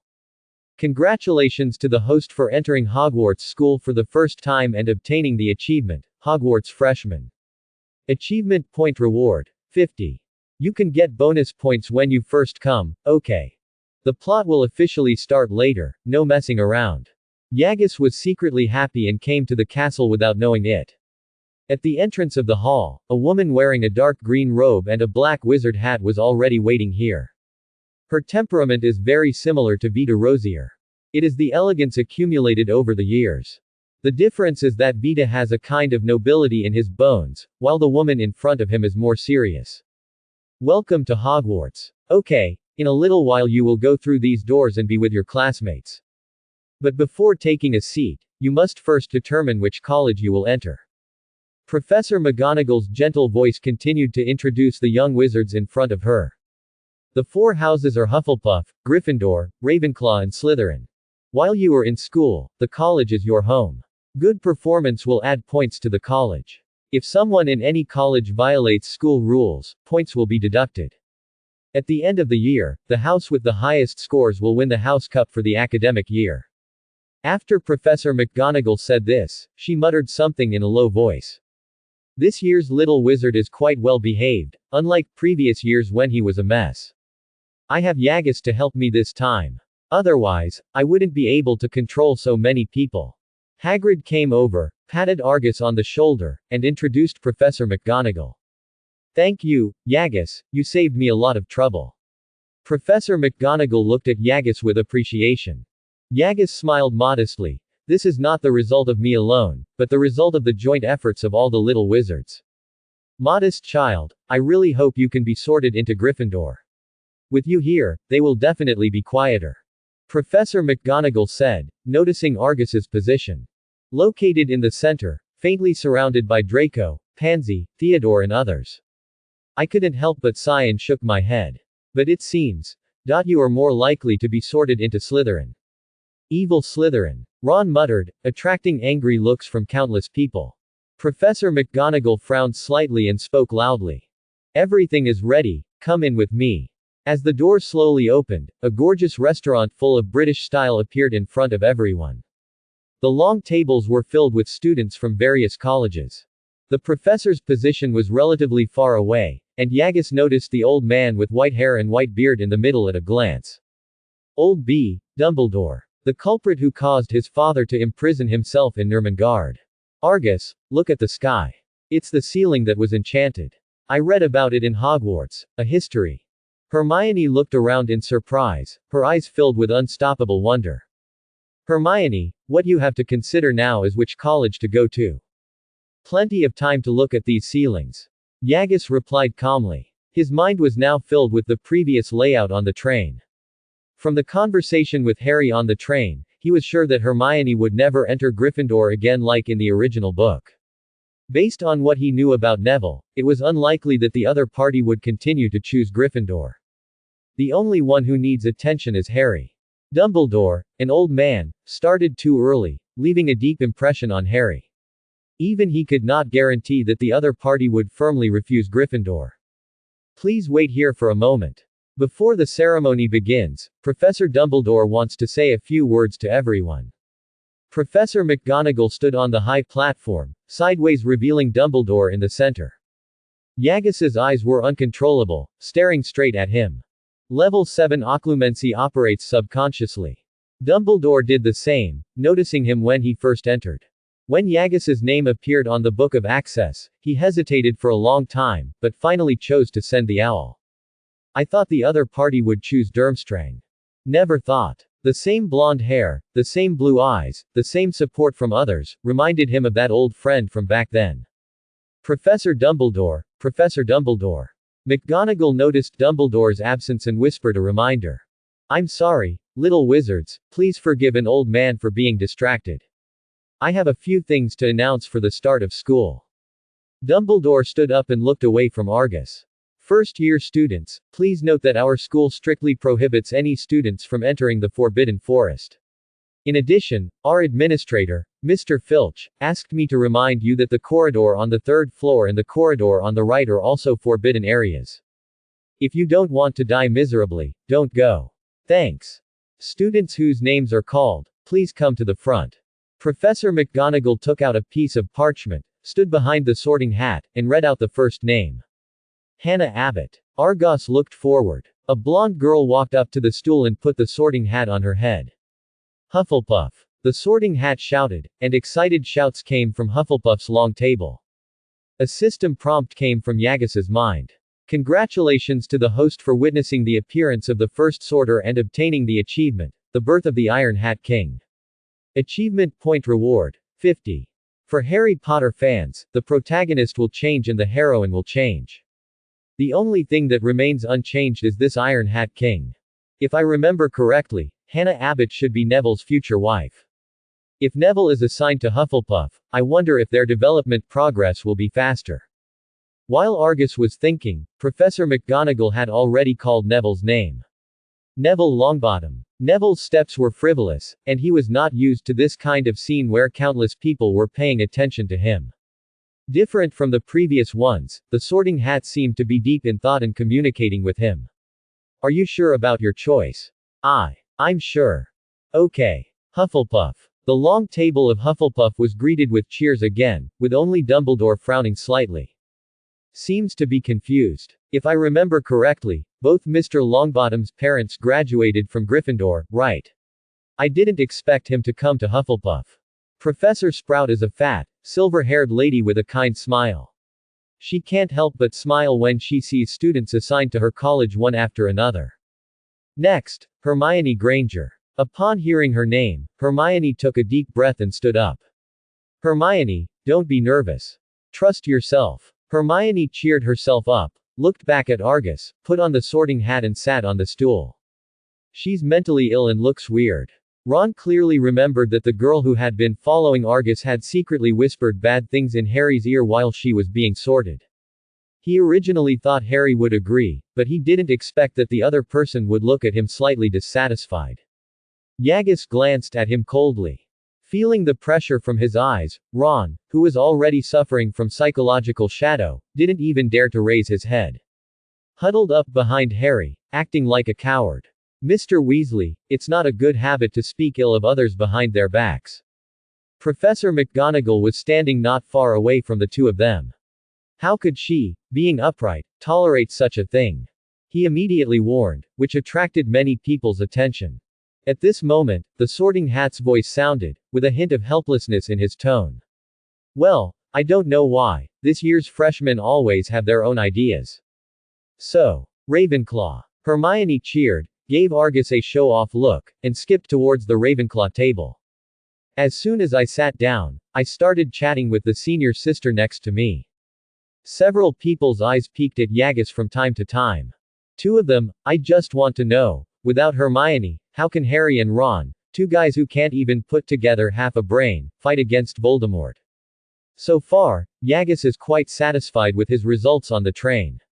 Establish an initial prestige for yourself at Hogwarts and leave a perfect impression on the professors. Separate Hermione and Neville from Harry to leave more room for competition with Dumbledore in the future. Now, the only thing that remains to be seen is whether Harry can be tricked into Slytherin by him. If he was really brought in, Dumbledore would have great fun. As Draco, Pansy, Ron and others complete the sorting, the climax of the first game between Argus and Dumbledore comes. Harry Potter. Professor McGonagall looked down at Harry, and the whole hall instantly became noisy. Even Dumbledore stood up and looked directly at him. It's not easy to handle. It's really a problem. I can see that you are very courageous, have a good heart, and are talented. Well, that's right. Harry sat on the stool, and the Sorting Hat's question came to his mind. Hey, Harry, tell me, is there any college you want to go to? It's the boy again. The Sorting Hat seemed to see something surprising. Again, Harry was keenly aware of the message in the Sorting Hat's words. Yes, the boy with blonde hair and blue eyes. Before you, many people relied on his opinions, but he was right. There is no best academy, only the one that suits you best. I kind of wonder where he will be assigned. Have you decided? Which college do you want to go to? Slytherin or Gryffindor? Let me see. Harry was momentarily in a dilemma. As time passed by, the students outside gradually became anxious from the initial quietness. Before Harry, the longest it had taken was 2 minutes. But now, a full 5 minutes have passed. Harry hasn't finished dividing it yet. This made them wonder if the Sorting Hat was too dirty and had a bad brain. Maybe it should be given a new look. Dumbledore's brows furrowed into a frown. As the principal, he knows the rules of the Sorting Hat very well. There's only one reason why it hasn't been completed for so long, and that's because Harry was hesitating. He had specially sent Hagrid to pick up Harry, and then he had chosen the right time to send Harry to the station, where he happened to meet the Weasley family. Each of these things secretly conveyed to Harry that Gryffindor was the best house. Even so, Harry still hesitated. He slowly cast his gaze towards Yagus in the center of the crowd. Is it because of you? Yagus. Besides Argus, who else could have had such a profound impact on Harry in such a short period of time? Haven't decided yet, Harry. Forget it, let me help you. The last voice of the Sorting Hat came into Harry's mind, and he immediately announced to everyone. Harry Potter's house is Gryffindor. The next second, Gryffindor was completely boiling. We have Harry Potter. Harry Potter is our Gryffindor. Dumbledore's tense back finally relaxed and he breathed a sigh of relief. Yagus shook his head helplessly. It's still just one move away. Fortunately, he noticed that Harry's behavior seemed a little abnormal. Sitting at the Gryffindor table, he had a smile on his face, but it was just a smile. Far less exciting than in the original work. Dumbledore, what if Harry is forced into Gryffindor? He doesn't feel like he belongs in Gryffindor right now. I lost this round, but you don't win either. The restaurant was noisy for a while before it became quiet. Professor McGonagall held the parchment in her hand and was about to call the next person forward, but when she saw the next name, there was a complicated look in her eyes. He turned his head and looked at Dumbledore with a hesitant expression. Just when everyone was wondering why Professor McGonagall was hesitant, she spoke. A pair of eyes stared at Yagus closely. Argus Grindelwald. The entire restaurant was completely silent. Even the little wizard who has just entered the magical world knows the meaning of the surname Grindelwald. The first Dark Lord. The man who took Europe by storm and almost conquered the entire magical world. More importantly, he is still alive. Except for Draco, Pansy and a few other people who already knew, everyone looked at the blonde-haired, blue-eyed boy with curious eyes. They couldn't believe that the boy who was so polite on the train and at the station could be the son of the Dark Lord. Yagus didn't care about the strange eyes around him, and walked up to the high platform with elegant steps. Dumbledore fell into deep memories, and his pupils gradually blurred. It felt like I was back in that valley again, those 2 months of confusion and confusion. His lips uttered the name uncontrollably. Gellert. Professor Minerva McGonagall looked at her with regret. When she first entered the castle, Yagus left a perfect impression on her. Humble, strong and polite. She had guessed that the other party came from a pure-blood family, and his parents might be high-ranking officials in the Ministry of Magic. Even family members come from the Wizengamot or the International Confederation of Wizards. What she forgot was that she also sent the admission notice to that person's adopted son. Put on the sorting hat, Mr. Grindelwald. Professor McGonagall lifted the sorting hat and handed it to Argus. Just call me Argus, Professor McGonagall. Yagus bowed to express his gratitude and sat on the stool under everyone's attention. Finally I see you, the little blonde wizard. Can we discuss stopping your occlumency? It's hard for me to handle you like this. The humble voice of the sorting hat sounded in Yagus's head. Yagus chuckled inwardly. It seems that the 7th level occlumency is quite effective. At least there's nothing wrong with protecting yourself. Without it, not even Dumbledore would be able to detect his own thoughts. Yagus simply narrowed the scope of his occlumency, protecting only his core memories and thoughts. A needle-like force slowly penetrated into the brain. The sorting hat was visibly relieved. This is the first time I've been called sir, a polite little wizard. I have to say that your talent and politeness are second to none. Even Salazar and Godric are far behind you at your age. Let me see which college you are suitable for. After reviewing many of Argus's experiences, the sorting hat praised him again. Be brave, fearless, dare to challenge everything, very much like Godric back then. Integrity, honesty, not afraid of any difficulties, possessing all the qualities of Helga. Erudite, wise, passionate about research, far-sighted, and has the same character as Rowena. So, your college is Slytherin. When the sorting hat said the first few words, Draco and others were already in despair, but they didn't expect it to take a turn. The Slytherin table erupted in unprecedented applause. Draco and Pansy's eyes gleamed with excitement. The corner of Yagus's mouth twitched. He almost really thought that the sorting hat was going to send him to another house. Revenge. Hong Gugwo's revenge. The sorting hat was taking revenge on him for instilling various opinions into Hermione and others, causing them to not choose according to the sorting hat's plan. Are you the only one who knows how to take revenge? Play these little tricks with me. Argus was not used to it. He stood up and bowed to everyone to express his gratitude. He turned around and took out his wand and pointed it at the sorting hat placed on the chair. Cleaned up. The whole audience was dumbfounded. Mr. Sorting Hat, you don't need to thank me, this is what I should do. Yagus will never be cowardly. If he doesn't take action this time, who knows when he will encounter it next time. Instead of consuming yourself internally, it's better to go crazy and consume others externally. If it hadn't opened its mouth, Harry wouldn't have known which house he would go to. Congratulations to the host for completing the sorting ceremony and obtaining the achievement, Slytherin. Achievement point reward, 50. I've got enough for 5 consecutive rounds. Let's have another one when we get back to the room. Arriving at the Slytherin table, several men and women immediately came over.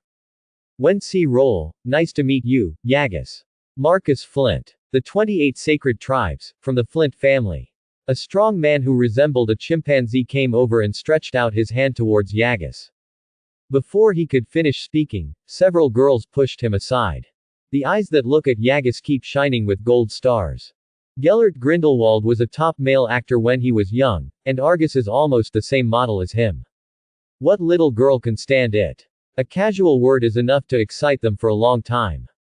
After an unknown amount of time, the last student completed the sorting, and the entire ceremony finally ended. Please pay attention, everyone. Professor McGonagall gently pinched the glass in front of her with a golden spoon. Dumbledore stood up. As the new school year begins, I have some final words to say to you. That's idiot. Crying. Residue. Screw it. The banquet has officially begun. As soon as he finished speaking, all kinds of delicacies appeared on the banquet table. The rich fragrance hits your nose. Yagus had to admit that the food at Hogwarts was indeed good. At least it's much better than Vita Rosier's craftsmanship. Ho ho ho ho. A large number of ghosts came out of the wall and flew around the restaurant, causing countless little wizards to scream in surprise. After a burst of noise, the restaurant banquet also came to an end. Dumbledore waved his hand, and the food on the table disappeared without a trace, just as it suddenly appeared before. For Yagus, who has studied magic for many years, this magical scene is just a common thing, but for many freshmen who are seeing magic for the first time, it is still a bit novel. The dinner is over. Now, please use your best tune and sing our school song loudly. Argus saw that Dumbledore's words had successfully made several professors on the stage change their faces. Especially Snape. The already gloomy face turned even darker. Dumbledore was in high spirits, waving his wand, and the notes were like dancing elves, hovering and flying in the air. His magic wand is like a conductor's baton in a music group, controlling everyone to start the chorus. Miscellaneous noises could be heard, and the Weasley brothers even made trouble in a mournful tone. Argus carefully distinguished the sounds, trying to hear what tone Professor Snape would use. It turned out that the other party just opened his mouth and actually said nothing. Instead, it was Professor Flitwick next to him, whose voice was surprisingly loud. The banquet is over. Under the leadership of the prefects of each college, the students returned to the lounge one by one. Arrive in front of the Slytherin lounge. The Slytherin boy spoke to everyone. I am your prefect Amiri Carlo, remember the password for our gate. I'm only going to say it once. In front of a damp wall full of snake patterns, Amiri Carlo looked proud. Pureblood glory. The walls slowly opened, and a luxurious hall of green mixed with silver emerged. The green serpent flag representing Slytherin hangs high. Snake prints can be seen everywhere in the public room, and the dark green background makes the entire room look particularly mysterious. Through the glass window, you can vaguely see the creatures wandering in the black lake. Just when Argus was about to go in and rest, Snape's figure appeared behind everyone. A strange voice reached Yagus's ears. Mr. Grindelwald, Professor Dumbledore invites you to go to the principal's office. The new students in Slytherin all looked at Argus with doubtful eyes. Yagus sneered inwardly. Can't bear it. Don't worry, there will be more places where you can't resist in the future. Putting aside the grievances between the Saint and Dumbledore, Argus's own feelings about Dumbledore are not that bad. In any case, this old man has dedicated his life to maintaining peace in the magical world. Even if he is too arbitrary sometimes and wants everyone to follow his ideas. But the starting point is good. Unlike some hypocrites who talk about sacrificing everything, but when it's their turn, they run faster than anyone else. Dumbledore's selflessness is that he not only sacrifices others, but also his own life. Unfortunately, his idea may not be correct. Imposing your own ideas on others is a wrong behavior in itself. Mr. Grindelwald, if you don't want to stand still like a troll, you'd better come with me as soon as possible. Snape's impatient voice sounded. The corners of Yagus's lips curled up. Master Dean, please lead the way. Snort. Snape snorted coldly and led Argus towards the principal's office on the 8th floor. Along the way, Yagus didn't say anything rashly. Snape was not as easy to fool as Harry. How can a person who can be a double agent be able to provoke someone with just a few words? If you don't pay attention, you may alert him. Fortunately, Snape was not a talkative person, so the two of them walked to the 8th floor in silence and climbed the griffin-shaped spiral staircase.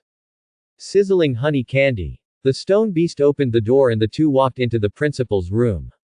What comes into view are the picture frames of past principals and countless books. The chicken known as the Phoenix stood on the sycamore tree, combing its feathers with its beak. Dumbledore was in a trance when he saw Argus, then recovered and spoke to Snape.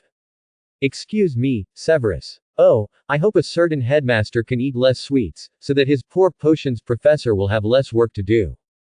As soon as Snape came in, he saw the candies on the table and couldn't help but venomous. Be considerate, this is the only hobby of a centenarian. Dumbledore replied with a smile and extended an invitation to Argus. Mr. Grindelwald, would you like some lemon Olaf? Or a pile of cockroaches? No need, Mr. Principal. Perhaps, you can consider Professor Snape's suggestion. Eating too much sugar at night is really bad for your teeth.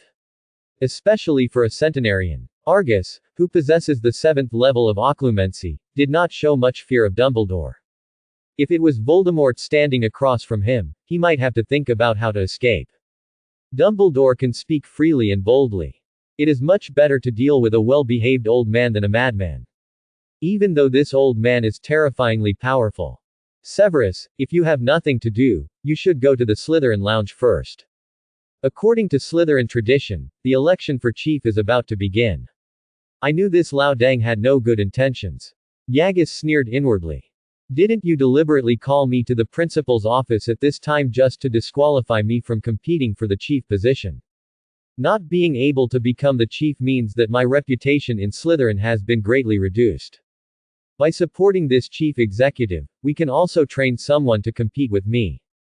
As expected of you, Dumbledore. It only takes a few moves to cover several layers of calculations. Snape turned around and left without any hesitation.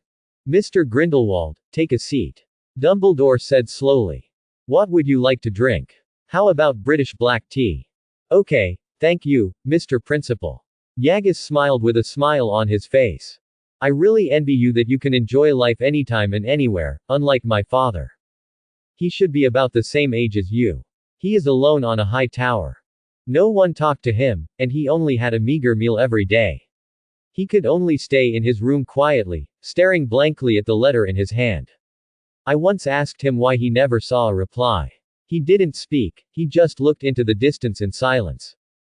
It would be great if he could enjoy life more like you. You think so? Mr. Principal. Are you trying to do these little tricks with me? I can't kill you with a knife. As Argus spoke, his eyes were fixed on Dumbledore. Dumbledore looked calm on the surface, but his slightly trembling palms still revealed his innermost feelings. I really don't know what my father was thinking. He knew that there would be no reply, but he still sent out letters one after another. Sure enough, who would love an old man like him? Argus' pretentious words made Dumbledore completely lose his temper. He didn't even notice the hot tea spilled on his hand. Looking at Dumbledore's eyes gradually turning red, Argus bit his back molars desperately. Afraid of laughing out loud accidentally. It was you who set the goal together with my father, and you even said the slogan. But later, you pat your butt and leave, leaving me to struggle alone. Forget it, for the sake of love, you would rather break the blood pact and fight with him. Step on his corpse and become the greatest white wizard of this century. I am imprisoned in Nurmengard, but you are quite comfortable. Eat honey candies and sing songs every day. Is there any royal law? Is there any law? Dumbledore didn't know how to speak for a while. Perhaps, it would be more appropriate to call him afraid to speak. Yagus didn't rush him, and quietly admired the changes in his expression. From recollection, to nostalgia, to regret and regret. It took nearly 10 minutes for Dumbledore to wake up from his emotions and look at Argus with an increasingly complicated look. As I get older, I always think of some past events. Sorry for the waiting. It doesn't matter, Mr. Principal, only those who have something unforgettable will have past events to recall. Argus' words were meant to stab Dumbledore in the heart, and each stab was harder than the last. You haven't told me yet, why did you call me here? Being held accountable by Argus, Dumbledore also forgot what he wanted to talk about when he called him here. I was stunned for a while. At this moment, there was a sudden movement outside the gate. Professor Snape, who had just left not long ago, returned again. What's wrong, Severus? That's up to our beloved Mr. Grindelwald. Mr. Malfoy and others said that Slytherin first-year students will not obey anyone except Mr. Grindelwald. Dumbledore finally remembered the purpose of calling Argus here. But he didn't expect that Argus's reputation in Slytherin would be as high as this. The forehead that was already full of wrinkles was tightly wrinkled. Well done, Draco. You have lived up to the thought I spent on you. Yagus really couldn't help but laugh this time. Dumbledore racked his brains to call him over, but he still felt guilty for a long time in vain. As a result, the bamboo basket was empty. Mr. Principal, it's getting late. If you have nothing else to do, I will go back first. So many Slytherin classmates are still waiting for me. I can't keep them waiting for a long time. You think so? Yagus suppressed the crazy raised corners of his mouth and bowed politely. After getting Dumbledore's helpless permission, he followed Snape back to the Slytherin common room. As soon as they entered the door, they saw dozens of pure-blood freshmen headed by Draco, Pansy, and Daphne holding wands in their hands and looking warily at the freshmen and seniors opposite. Yagus knew this before coming into contact with the British pure-blood family. Pure-blood families are also divided into several camps. In addition to the 28 sacred clans, there are also many powerful pure-blood families. The group of purebloods led by Malfoy that Argus attracted only accounted for a part of them. He knew that he could not bring all the pure-blood families under his command. Winning over a group of people, suppressing a group of people, and cleaning up a group of people is the right path. Now is the time to establish your authority. Yagos, you are finally back. Well done, Draco. Argus stepped forward and stood in front of everyone, looking at Draco with admiration in his eyes. Turning around, he faced the other Slytherin students. Dear seniors and sisters, didn't you say you want to run for chief? Let's start. Prefect Emiri Carlo said coldly. All the freshmen are here. The freshman chief campaign starts now. Are there any challengers? A boy as thin as a skeleton stood up immediately. His eyes were directed towards Yagus. Claim Shafiq. Shafiq family, one of the 28 pure bloods. Running a potion business, he was suppressed when Voldemort rose and has never recovered since then. A win-winnable character. Information about this person immediately appeared in Yagus' mind. When he entered school, he asked General Vita to collect information about his peers from British pure blood families so that he could take targeted measures at the school at any time. He raised his wand and held it horizontally in front of his chest, performing a standard wizard's duel ceremony. Argus Grindelwald. After the two sides officially entered the arena, Emiri Carlo used magic to clear away the surrounding debris. The duel begins. Thousands of bullets fired. As soon as he finished speaking, Klein Shafiq couldn't wait to use his best move. It's a pity that he is only 11 years old this year and has just entered school. Even if you learn magic at home in advance, due to age and talent limitations, the system level of this technique is only level 1. Although Yagus exchanged all his achievement points for talents in the past, he learned a lot of magic and knowledge in the process of earning achievement points. I just don't have time to think about practice. Even so, most of his magic levels are around level 2, and some of his magic have even reached level 3. The amount of magic mastered far exceeds that of ordinary students. The flames are blazing. Argus' wand pointed at the bird in midair, and the violent flames quickly devoured it. The momentum continued unabated and flew straight towards the opponent. Shafiq was petrified. The magic that I have practiced for a long time is so vulnerable. In the panic, I even forgot to dodge. Idiot. Get out of the way. When Snape scolded him, he took out his wand and started to do it. The moment he was about to touch Shafiq, the flame suddenly disappeared. Only the residual heat was left, which made his face turn red. Are you okay? Shafiq closed his eyes tightly in fear. He thought he was dead, but suddenly he heard a gentle voice in his ear. When he opened his eyes, he realized that he had fallen to the ground, and a slender palm was reaching out to him. I'm fine. It's okay. The meaning of magic is to protect, not to risk your life. If you get hurt because of my mistake, I will be so guilty that I can't sleep tonight. His words echoed in the lounge, and everyone was in an uproar. Is this what a son of the Dark Lord can say? Several people kept reciting the meaning of Yagis's magic sentence, and the more they recited it, the more interesting it became. Shafiq raised his head and met Yagis's gentle eyes. From his eyes, Shafiq did not see any irony towards the loser. Just full of concern. He seems to really care about me.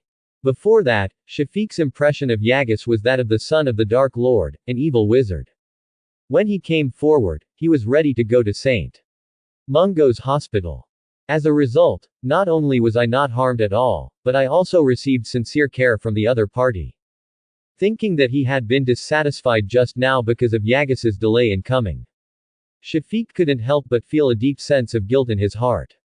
He stammered twice. The powerful intimidation of Yagis when he used magic and the gentle comfort after the duel kept coming to his mind. After looking at Yagis for a long time, he climbed up and bowed deeply to Yagis. Dear Mr. Grindelwald, you are a powerful wizard and a noble worthy of respect. Thank you for your advice. Fighting with you is the glory of my life. The entire battle lasted only 10 seconds from beginning to end, and there was no bloodshed at all. This surprised all the old students and Snape. Shafiq held his head high and proudly returned to his new life. In his mind, Yagis is a great wizard and a man of noble character. Even if you lose the battle, there will be no complaints. The next challenger, please come forward. Is there a next challenger? Amiri Kahlo said it several times. There was only silence in response to him. This freshman class wants to be in the limelight, but they are not fools. It can be seen with one move that Yagis's strength is not at the same level as theirs. Fight him. Are you looking for death? No one wants to continue the challenge. Then I announce that the first-year freshman is Argus Grindelwald. As soon as he finished speaking, there was warm applause in the lounge. Congratulations to the host for becoming the Chief of Slytherin and obtaining the achievement, Chief, First Grade. Achievement Point Reward, 100. 100 points is quite a lot. I should be able to give you another wave when I'm in 2nd grade. After 7th grade, the total is 700 points. Fortunately, Draco and the others came forward, otherwise, I would have suffered a huge loss. After Yagis calmed down the excited Draco and others, he heard Amiri Kahlo speak again. Now that the new chief has been determined, let's start the chief ranking battle. Is there anything you want to challenge? Chief ranking battle. Yagis was a little confused. He knew that Slytherin had a chief, who would be chosen among the freshmen every year. What is this ranked battle? Draco explained. Slytherin's hierarchy is very strict, so strict that there are standards for where to sit when eating and doing activities. Even those of us in lower grades and lower rankings will be ordered not to participate if there are too many people in some activities. The ranking battle is to determine the ranking of your grade through the duel between the chiefs. After listening to Draco's words, Yagis finally understood the meaning of first grade in the system achievement. It turns out that this first grader doesn't mean that he is in the first grade, but that he is just the leader of the first grade. In this case, don't blame yourself for being rude. When it comes to achievement points, the sooner you get them, the better. Improving your strength as soon as possible is the right way. Without enough strength, no matter how many forces you have, they are just castles in the air. Yagos, you don't plan to. Draco noticed the change in Argus' eyes and almost screamed. Thinking of Yagis's strength, his face suddenly glowed with joy. Yes, with your strength, you may not be able to play as a senior, but it is more than enough to play as a sophomore. Quickly, show them some color. When you didn't come back just now, second-year Diderot Yagsley was the one who screamed the loudest. Yagis smiled slightly and stood out from the crowd. The first-year Chief Argus Grindelwald challenges the second-year Chief Diderot Yagsley. Ha ha ha. Diderot, you are being treated as a soft persimmon. The other chiefs around Diderot Yagsley looked like they were laughing. They were not the ones being challenged, so how could they care so much? Shut up. Diderot seemed to be greatly humiliated and stood up from among the chiefs. Agus, huh. Arrogant boy. Today I will teach you how to respect your seniors. The Yagsley family, one of the 28 purebloods. Voldemort's die-hard loyalist. Many members of the family are still in prison in Azkaban. In Yagis's future layout, it is a part that must be cleared sooner or later. Information about the other party appeared in his mind, and a cold look flashed in Yagis's eyes. Both sides are ready for the duel. The duel begins. Before Amiri Carlo's voice disappeared, Yagis was ready to cast the spell. Collapse. A red beam of light rushed towards Diderot. There was no time for him to react. All petrified. Diderot reluctantly used magic to resist, but it was still too late. Boom. There was a muffled sound. Diderot was hit hard and flew towards Snape by chance. Amid a burst of exclamations, Snape waved his wand and threw Diderot aside. His face was as black as coal. Send this idiot to Madame Pomfrey quickly. Several stunned old students hurriedly picked him up and ran towards the door. The other students were already frightened by Yagis's strength. One move, another move. Although it was a bit of a sneak attack, Yagis could easily deal with Shafiq's attack. Compared to Diderot, who almost didn't even cast the curse, the difference is not that big. Pansy and the others jumped up and down excitedly, only to be able to throw Yagis up. It is very rare for a lower grader to defeat an upper grader in the chief-ranking battle. Even if there are, most of them are in the 5th or 6th grade, and only after years of learning magic knowledge are they possible. Most of the new students like them didn't even let go of their magic.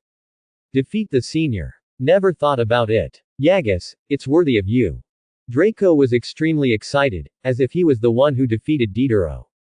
Yagis smiled, with regret in his eyes.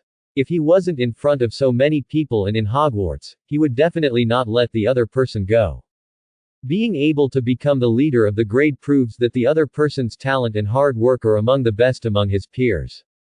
In the future, let alone reaching the level of a professor, the level of an Auror will definitely be more than enough. There is no difference between letting the other person go and letting the tiger go back to its mountain. Hey, what a pity, I'll look for another chance in the future. The moment Diderot was defeated, a system prompt sounded. Congratulations to the host for defeating the second-year chief and obtaining the achievement, Chief, 2nd grade. Achievement point reward, 200. Yagis was surprised. System, what's going on? Why is it 200 points? The host defeats the senior class with a lower class and gets extra achievement points as a reward. The larger the grade span, the more generous the rewards for obtaining additional achievement points will be. If I kill the 7th grade chief, I won't be able to get 700 points directly. It's enough for me to draw card packs 7 times in a row. Yagis's eyes lit up, and he looked at the other chiefs with eager eyes. These are all sparkling achievements. First-year Chief Argus Grindelwald successfully challenged. If no one wants to challenge, I declare. Wait a minute, Prefect Carlo. Being interrupted by Yagis one after another made Amiri Carlo's eyes particularly unhappy. Have you not finished the challenge? Is there anything else? I will continue to challenge the 3rd-year chief. 3rd grade chief. I just ate a melon, how could I get it on myself? I provoked whomever. All eyes were focused on the 3rd-year chief. Mr. Grindelwald, please treat ladies like a gentleman. The 3rd-year chief sighed and walked to the center of the lounge. Alexa Slanline is a beautiful girl with a slender figure and ridged breasts. The hair is a rare light green. Pure blood, but not one of the 28 races. Alexia, don't lose to this guy. Come on, Alexia, we believe in you. A new student dares to be so arrogant, teach him a lesson. She is very popular, and there are cheering sounds from the crowd from time to time. Yagis was speechless. Western students are probably too precocious. They know how to judge their appearance at a young age. In the previous life, a child of this age was still eating crispy noodles at the school gate. Thoughts like this in his heart, the movements of his hands were not slow, he lowered his head and saluted, ready to start the duel. The second chief-ranking match will be between first-year Chief Argus Grindelwald and third-year Chief Alexia Slanline. Start now. Armor protection. Alexia learned the lesson from the second-year Chief Diderot, fearing that her reaction would be slow. At the beginning, cast defensive magic first, and then protect yourself. She didn't dare to look down upon this elegant junior student in the slightest. If you are not careful, your car may overturn. But she didn't expect that Yagis's strength was not limited to magic. Split into pieces. Yagus waved his wand and threw it towards the chair not far away. Several chairs shattered in response, and countless sawdust and broken wood flew out. He waved his wand again, and the scattered pieces of wood turned into ravens. Stab Alexia straight in the belly. All petrified. Alexia reacted quickly and cast the petrification spell as soon as she took action. The struck raven turned into a stone statue and fell to the ground. Argus calmly pointed the wand at Alexia's neck and flicked it a few times. The buttons of the wizard's robe twisted and turned into a poisonous snake. Hissing like a snake. Ah! Alexia was caught off guard and fell to the ground. The poisonous snake also transformed into its prototype at this moment, turned back into a button, and fell to the ground. Argus was worried that the other party would keep pestering her, so when she fell down, he threw a quick restraint. Wrap her hands tightly. Miss Slanline, I accept the offer. I give up. Don't let me go yet. Alexia's beautiful eyes widened and she glared at Argus angrily. After the spell was lifted, I moved my aching wrist. Walking up to Yagus, he poked Yagus's chest hard with his slender fingers. Ungentlemanly Mr. Yagus. I remember you. Snort. Shaking his long hair, he turned around and returned to the ranks of the chiefs. There was dead silence among the crowd, and it took a while before anyone spoke. The tone was full of disbelief. Alexia, lost. Really? Impossible, absolutely impossible. Yagus ignored these people's words, and the system prompts sounded again in his mind. Congratulations to the host for defeating the third-year chief and obtaining the achievement, Chief 3rd Grade. Achievement Point Reward, 300. Great Harvest, Great Harvest. Today's one-day income has almost caught up with the previous 1 or 2 weeks. When he set his sights on the 4th grade chief, the other person immediately panicked. Judging from the understatement of Yagus, you can tell that he definitely didn't use his full strength. If you face yourself. A drop of cold sweat slipped from the forehead of the 4th-year chief. Amiri Carlo knew as soon as he saw Yagus that he wanted to continue the challenge. Without saying anything, he turned his attention to the 4th grade chief. The 4th-year chief bravely stepped forward. Scarman, give him some color and see. Scarman was already feeling guilty, but he became even more angry when he heard the shouts behind him. Kick the man in the leg. Are you really sick? Yagus is my dearest relative, friend, and brother. How could I attack him? He walked to the center of the lounge, took out a handful of candies and handed them over to Yagus's confused eyes. Brother, are you tired after fighting for so long? Would you like some candy to relieve your fatigue? You. Scarman's actions made it impossible for Yagus to stop him. Brother, you are the chief. Can you be a little more stylish? Don't make yourself look like a fool. Brother, let's discuss it and give it some face. With so many people watching, let me lose more gracefully. As long as you agree, I will give you a big gift later. That has been my treasure for many years. Scarman begged in a low voice that only 2 people could hear. Yagus hesitated and nodded. We all win anyway, so why aren't all the wins the same? If you let your guard down a little, you can still get some benefits from the other party. Why not? Both sides are ready. The duel begins. The 2 saluted each other and walked to both sides of the battlefield. All petrified. The golden bell upside down. Collapse. Protect them all. Spells were flying around, and the brilliant light beams made the little wizards scream in surprise. Fantasy scenes, mysterious spells. This is the magic showdown they want to see. The young wizards and most of the old students didn't know much about it, but the chiefs and Snape were different. It can be seen at a glance that the 2 of them are just putting on a show. In fact, it's not real at all. Scarman, do you still have the backbone of a chief? You're doing this with a freshman. Amiri, the prefect, was cursing, and an ominous feeling arose in his heart. The 5th grade chief has been home these days and is unable to challenge. If he can't beat the 5th grade, I won't be his next challenge, right? No, absolutely not. What if I was really killed by a new student, and the whole Hogwarts would look at me as a joke? Mr. Grindelwald is indeed the most watched freshman of this year. I admit defeat. After fighting back and forth for several minutes, Scarman was struck by a spell and his wand flew away.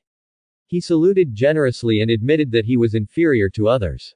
Yagus calmly put away his wand and looked at the chief camp again. Amiri was shocked into a cold sweat. He's coming, he's coming. Just when Amiri was racking his brains to find an excuse to refuse the fight, Snape suddenly spoke. Mr. Grindelwald. If you don't want your classmates to lie on their desks like slugs tomorrow and be unable to get up, you'd better pay attention to the time now. Yagus looked at the clock in the lounge and realized that the hour and minute hands were about to overlap. It was now past 11 o'clock, and it was about to reach midnight. Many freshmen were already yawning. Argus didn't want to give up, but Snape had already spoken to remind him. If he continued, everyone would undoubtedly think that he only wanted to show off for himself. For the sake of fame and fortune, you don't care about others. This is extremely detrimental to his future actions. Sorry, Professor Snape. I'm sorry, everyone, for keeping you waiting here for so long.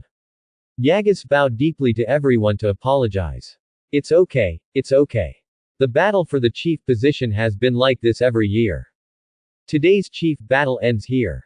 Each grade returns to its dormitory in turn. Amiri Carlo hurriedly stood up and announced the end immediately, fearing that Yagus would regret it. Secretly let out a long sigh of relief. It seems that my position as prefect is safe for the time being. Fortunately, there is a dean, otherwise I would be in big trouble today. When a 6th grader beats a 1st grader, no matter whether he wins or loses, it will be embarrassing if word spreads. Everyone left, and many people were still discussing the battle in Yagus just now. For these men and women who are still in adolescence, whether it is Yagus's strength or his elegance in battle, they are enough to be regarded as their idols. Many bold seniors have openly and secretly sent autumn spinach to Yagus. But facing these enthusiastic seniors, Yagus didn't dare to move. It's not that the senior sister is not beautiful. It's the deep-seated fear of being punished for more than 3 years and up to the death penalty. Yagos, come with me. I'll take you to the first-year chief's independent dormitory. The appearance of Amiri Carlo eased Yagus's embarrassment. Follow him all the way to the independent dormitory. The environment is much better than Gus imagined. This will be your independent room from now on, and the affairs of this grade will be handled by you. Of course, I advise you to arrange some magic at the door to prevent yourself from being disturbed by trivial matters while studying. I understand, thank you, Senior Carlo. Amiri Carlo gave a few simple instructions and returned to his dormitory. Yagus was the only one left in the huge room. I can finally see how many achievement points I have saved. He opened the system and saw that he had defeated the 4th-year chief and gained 400 achievement points again. The total number has reached 1500. System, start the lottery. A lot of card packs appeared in midair. I found a few that looked pleasing to my eye and clicked them one after another. Accompanied by a burst of dazzling blue sky and white clouds. There is only a ray of purple light as a guarantee. Yagus's heart sank to the bottom. It seems that no matter what the lottery is, it is not that easy to withdraw money.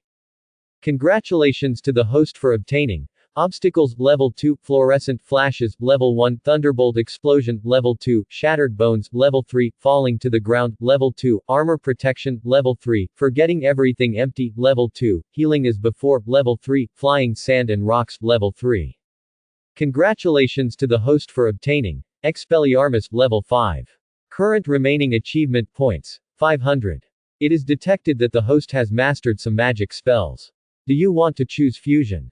Merge. The familiar feeling of penetration flooded into my brain, and the system sent a prompt. The host has excellent talent and has a super magic level understanding. Obstacles level 3, falling to the ground level 3, armor protection level 4, Expelliarmus level 6. In addition to your weapons and armor, the protection has also been upgraded. It's equivalent to drawing 2 purples at once, and Expelliarmus almost turns into gold. Not bad. Many of the magic spells obtained in the card pool are lower than Yagus's current level. Even if the rewards are turned into experience, it will be difficult to upgrade them in one go. While you're lucky now, continue to draw a wave of 5 in a row. I clicked on 5 more card packs and saw the blue sky and white clouds as before. The difference is that one of the card packs actually emits a strange green light. Congratulations to the host for obtaining Cleansing level 2, Clear Spring Like Water level 1, Total Protection level 2, and Powerful Release level 3. Congratulations to the host for obtaining Killing Curse level 3. Current remaining achievement points, 0. It is detected that the host has mastered some magic spells. Do you want to choose fusion? Merge. After the fusion is completed, it is just that the clear spring water and cleansing have been upgraded to a new level. But Yagus doesn't care. The role of these two magics is mainly in life. Has little effect on combat effectiveness. All I can say is, it's better than nothing. The dark green one is the killing curse. It seems that the three major unforgivable curses are all dark green in the card pool. Fortunately, the level it gave me is not high, otherwise, I would be really in trouble. Regarding dark magic, Argus had an in-depth understanding of it with Vita and Grindelwald. Gradually learning black magic while staying awake will not have as big an impact on yourself as you imagined. The difficulty is that it's difficult to stay clear all the time, or to check your status all the time when you delve deeper. Moreover, you can't be sure whether the black magic you study is consistent with your current abilities. This is the reason why many people seem to have changed themselves after learning black magic. It's getting late. It's time to go to bed. We have to get up early for class tomorrow. I didn't expect that even if I was born again, I would still be unable to get rid of the fate of going to school. Yagus had just changed into his pajamas and was getting ready for bed. Suddenly there was a slight noise at the door. Yagus. Yagus, are you asleep? Scarman. Only then did Yagus remember that Scarman seemed to want to give him a big gift. Opening the door, Scarman winked and thrust a thin book into Yagus's arms. Brother, this has been my treasure for many years. Collection. Is it some kind of secret magic?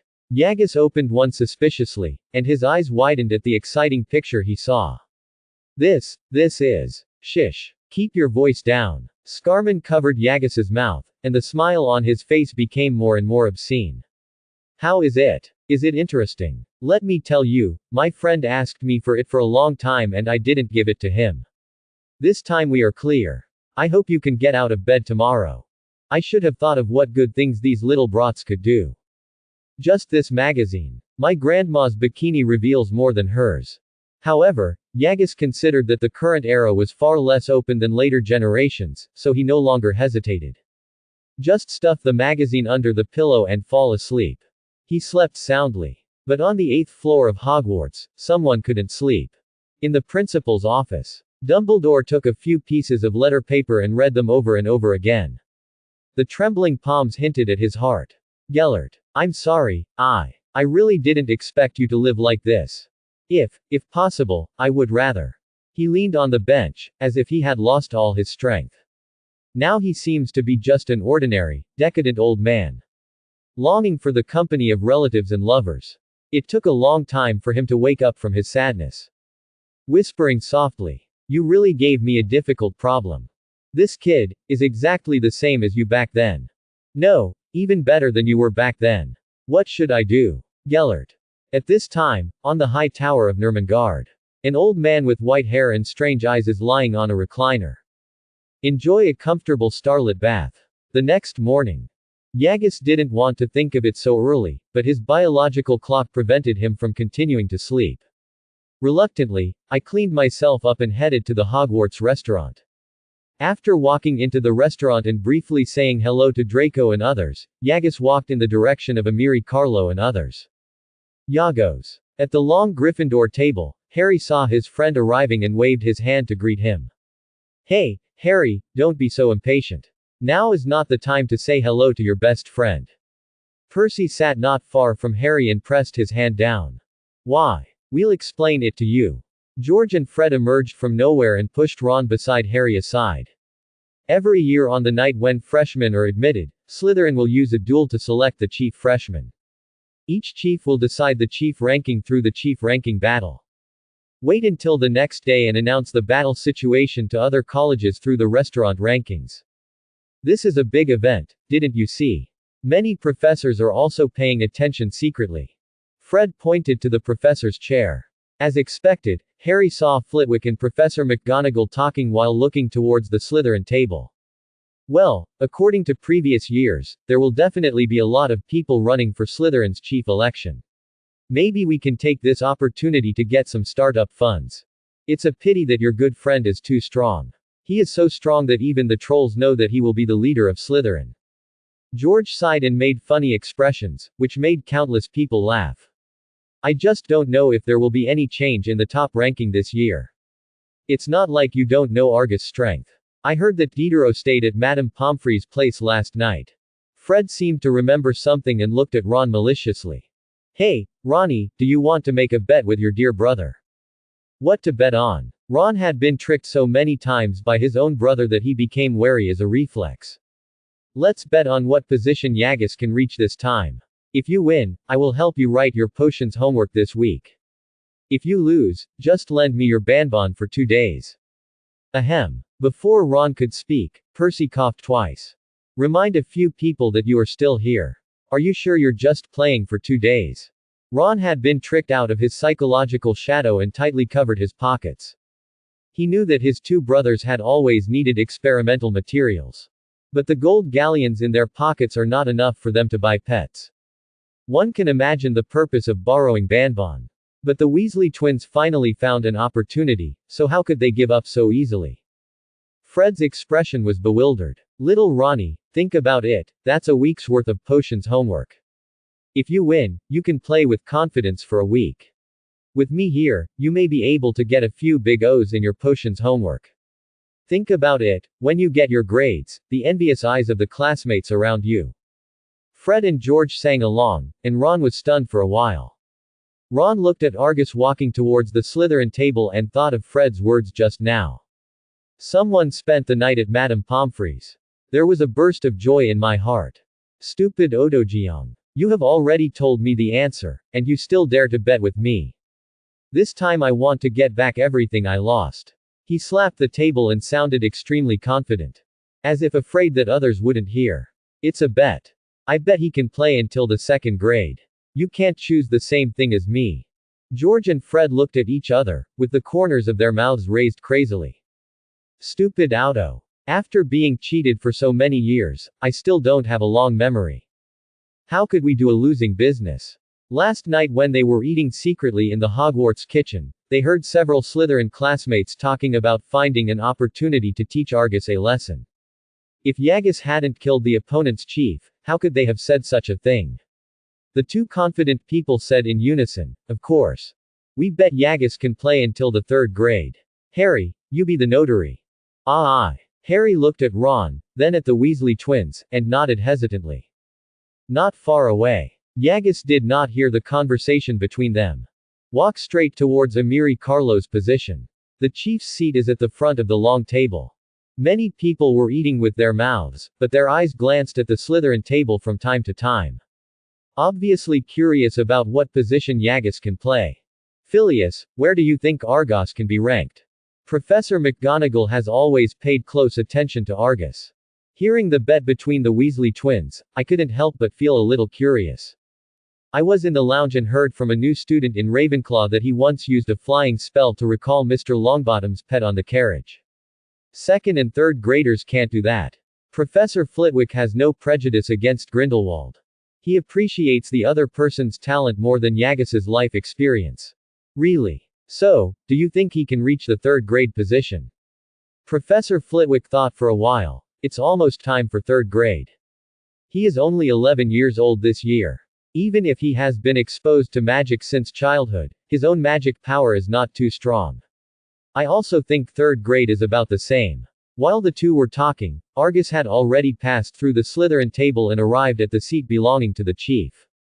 The 4th seat on the right is the first-year chief seat, and it is also the starting point for all freshmen. But there are many well-informed people who know that Diderot was beaten to Madame Pomfrey's place last night. Not many people were surprised when Yagus stepped across the seat. This freshman class is very good. When Diderot comes out, I will have to laugh at him once. Ha ha ha. Who asked him to look at people with his nose all day long. The 3rd one on the right is exclusive to the 2nd-year chief. When Yagus came here, many people whispered, convinced that he could not continue to move forward. Only a few people had bewildered smiles on their faces. Little Ronnie. If you lose, why don't you hand over bonbon? Seeing Argus striding past, Fred held down Ron, fearing that he would cheat and escape. On the other side, George's hand had reached into Ron's arms. Keep looking for bonbon's location. Let me go. You already knew this, right? Just then, Harry's voice came. Wait a minute, it seems that Yagus hasn't stopped. Before he finished speaking, Yagus had already passed through the second-year chief position and headed towards the next one. No intention of stopping at all. Third grade. He's still going. It's fake. A freshman can beat the third-year chief. Stop joking. What is the head of Slytherin doing? There were constant exclamations of disbelief from the crowd. But Yagus' footsteps continue. Third grade. Fourth grade. Until I sat across from Amiri Kahlo. Slytherin's second position. At this moment, everyone was silent. Slytherin's seventh-year head teacher is about to graduate and often asks for leave to go home. There is no doubt that sixth grader Amiri Kahlo sits at the top. But Yagus is a new student, why should he sit in the second position? With Slytherin's strict hierarchy, even if the fifth-year chief is not around, it is impossible for anyone to just sit on it. Unless an unbelievable thought arose in everyone's mind. Unless the people in Slytherin think that even the fifth-year chief is still in Hogwarts. He is definitely no match for Yagus. Hey, senior, why don't you laugh? Don't you like to laugh? Hermione pretended to be very confused. From the moment Yagus walked in, these people were pretending to be clever in their analysis. The analysis results all concluded that it would be good if Yagus could reach the third grade. Fourth grade. Don't even think about it. This makes Hermione, who is a little fan of Argos, extremely dissatisfied. Well now, Yagus gave them a loud slap in the face with his actual actions. How confident I was before, now I am so disappointed. Chu Jong next to her covered her mouth and snickered. Not far away, on the Gryffindor table, the Weasley twins, who had also been slapped in the face, looked confused. This bet. Who wins? Harry scratched his head and looked at the Weasley twins. The two's mouths were open so wide that they could almost fit an ostrich egg into them. They thought that Yagus would be very strong, but they didn't expect that Yagus would be so strong. A new student pulled all the fifth grade students who were about to participate in OWLs away. Is this something a human can do? Ron saw the right opportunity and snatched back his bonbon. Bring it to you. Restaurant professorship. Professor Flitwick danced excitedly. Genius. I can't imagine that a freshman can reach this position. I'm looking forward to his performance in the charms class. I just don't know how good this kid's transformation skills are.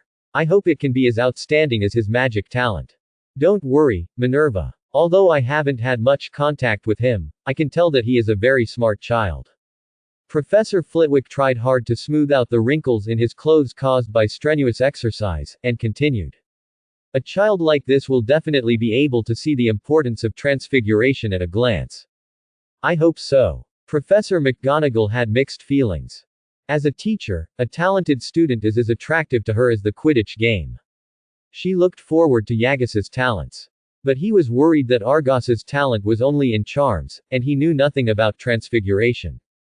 Expectation and worry, two emotions intertwined in Professor McGonagall's heart. Let her keep glancing at Yagus's back. On the Slytherin table. Okay everyone, listen to me first. Seeing that everyone had almost eaten, Yagus stood up. I will work with a few seniors later to accompany the freshmen to find the location of each classroom. In case new students have points deducted because they can't find a place in the classroom. I hope everyone can set aside time in advance. Okay, Chief. Let's get ready first. If you don't bring any textbooks, go to the dormitory to get some books. In 10 minutes, we will go to the first classroom. Yagus waved his hand and motioned for everyone to go about their business.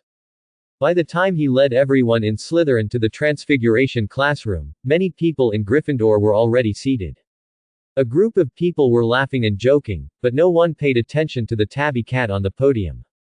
Argus, Goyle, Crabbe and I will go to the back of the classroom to catch up on our sleep. Remember to call me when get out of class is over. Draco yawned and came to Argus. There are many Slytherin freshmen like him. After they returned to the dormitory last night, many of them were still excited and chatted for several hours. The cost of doing this is that you have no energy for class the next day. After Draco finished speaking, Argus clearly felt the cat on the podium glare at him. Only then did Yagus remember. It seems like Professor McGonagall's animagus is a tabby cat. Old cat girl. It's a pity that it was too late when I traveled through time, otherwise. Shake your mind and forcefully clear your head of all the messy thoughts. Yagus came to the podium and saluted the cat. They took Draco and sat quietly in the first row. Draco wondered why Argus was saluting a cat. He looked over it several times but couldn't find any clue. Yagos, that cat. That's Professor McGonagall. There are currently only 7 animagus registered by the British Ministry of Magic, and Professor McGonagall is one of them. Yagus spoke softly and reminded Draco at the same time. Look around her eyes. Do the stripes look like Professor McGonagall's glasses? It really is. Draco was so frightened that his legs went weak. If Yagus hadn't been blocking him just now, he would have almost stroked his hands twice. Fortunately not. If he does, God knows how many points Professor McGonagall will deduct from Slytherin. Squeak. At this moment, a red-haired head poked in. After scanning around, he let out a long sigh of relief. Panting, he opened the door and walked in. Oh, we're finally here. If Professor McGonagall were here, her expression would be terrifying. Ron and Harry looked happy and were about to find a seat when the tabby cat on the podium jumped up and jumped off the table. The moment he fell, he transformed into a woman wearing a dark green robe with a serious expression. This move is really powerful. Ron's eyes almost popped out of his head, and he took 2 steps back in awe.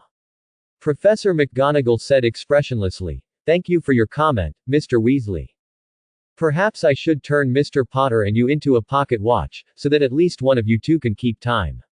"We're lost," Harry explained. "Then it becomes a map." Professor McGonagall scanned the classroom for a week. "You don't need a map to find your seats in the classroom, right?" Before the two of them could sit down, Professor McGonagall's cold voice came from behind. "Mr. Weasley, Mr. Potter, I have to deduct 5 points from each of you for being late. I hope this will give you a longer memory. And Mr. Grindelwald." When Argus was mentioned, Professor McGonagall's voice became much gentler. "You are the first and only student among the freshmen this year to recognize my identity. It can be seen that you know a lot about transfiguration and observe it very carefully." "Thank you for the compliment, Professor McGonagall." Yagus responded with a smile. 5 points to Slytherin for your careful observation." Professor McGonagall nodded in approval and dragged her robe to the podium. Transfiguration is the most complex and dangerous magic you will learn at Hogwarts. If anyone causes trouble in my class, I will ask him to leave and never allow him to come in again. I warned you. Next, take out your wands and textbooks, and I'll show you what real transformation is. Professor McGonagall waved her magic wand, and the podium behind her turned into a grunting pig. It attracted countless little wizards to marvel. Yagus's focus is different from others. Looking at the little white pig in front of me, I unconsciously fell into deep thought. Thanks for watching. Please subscribe and support our channel.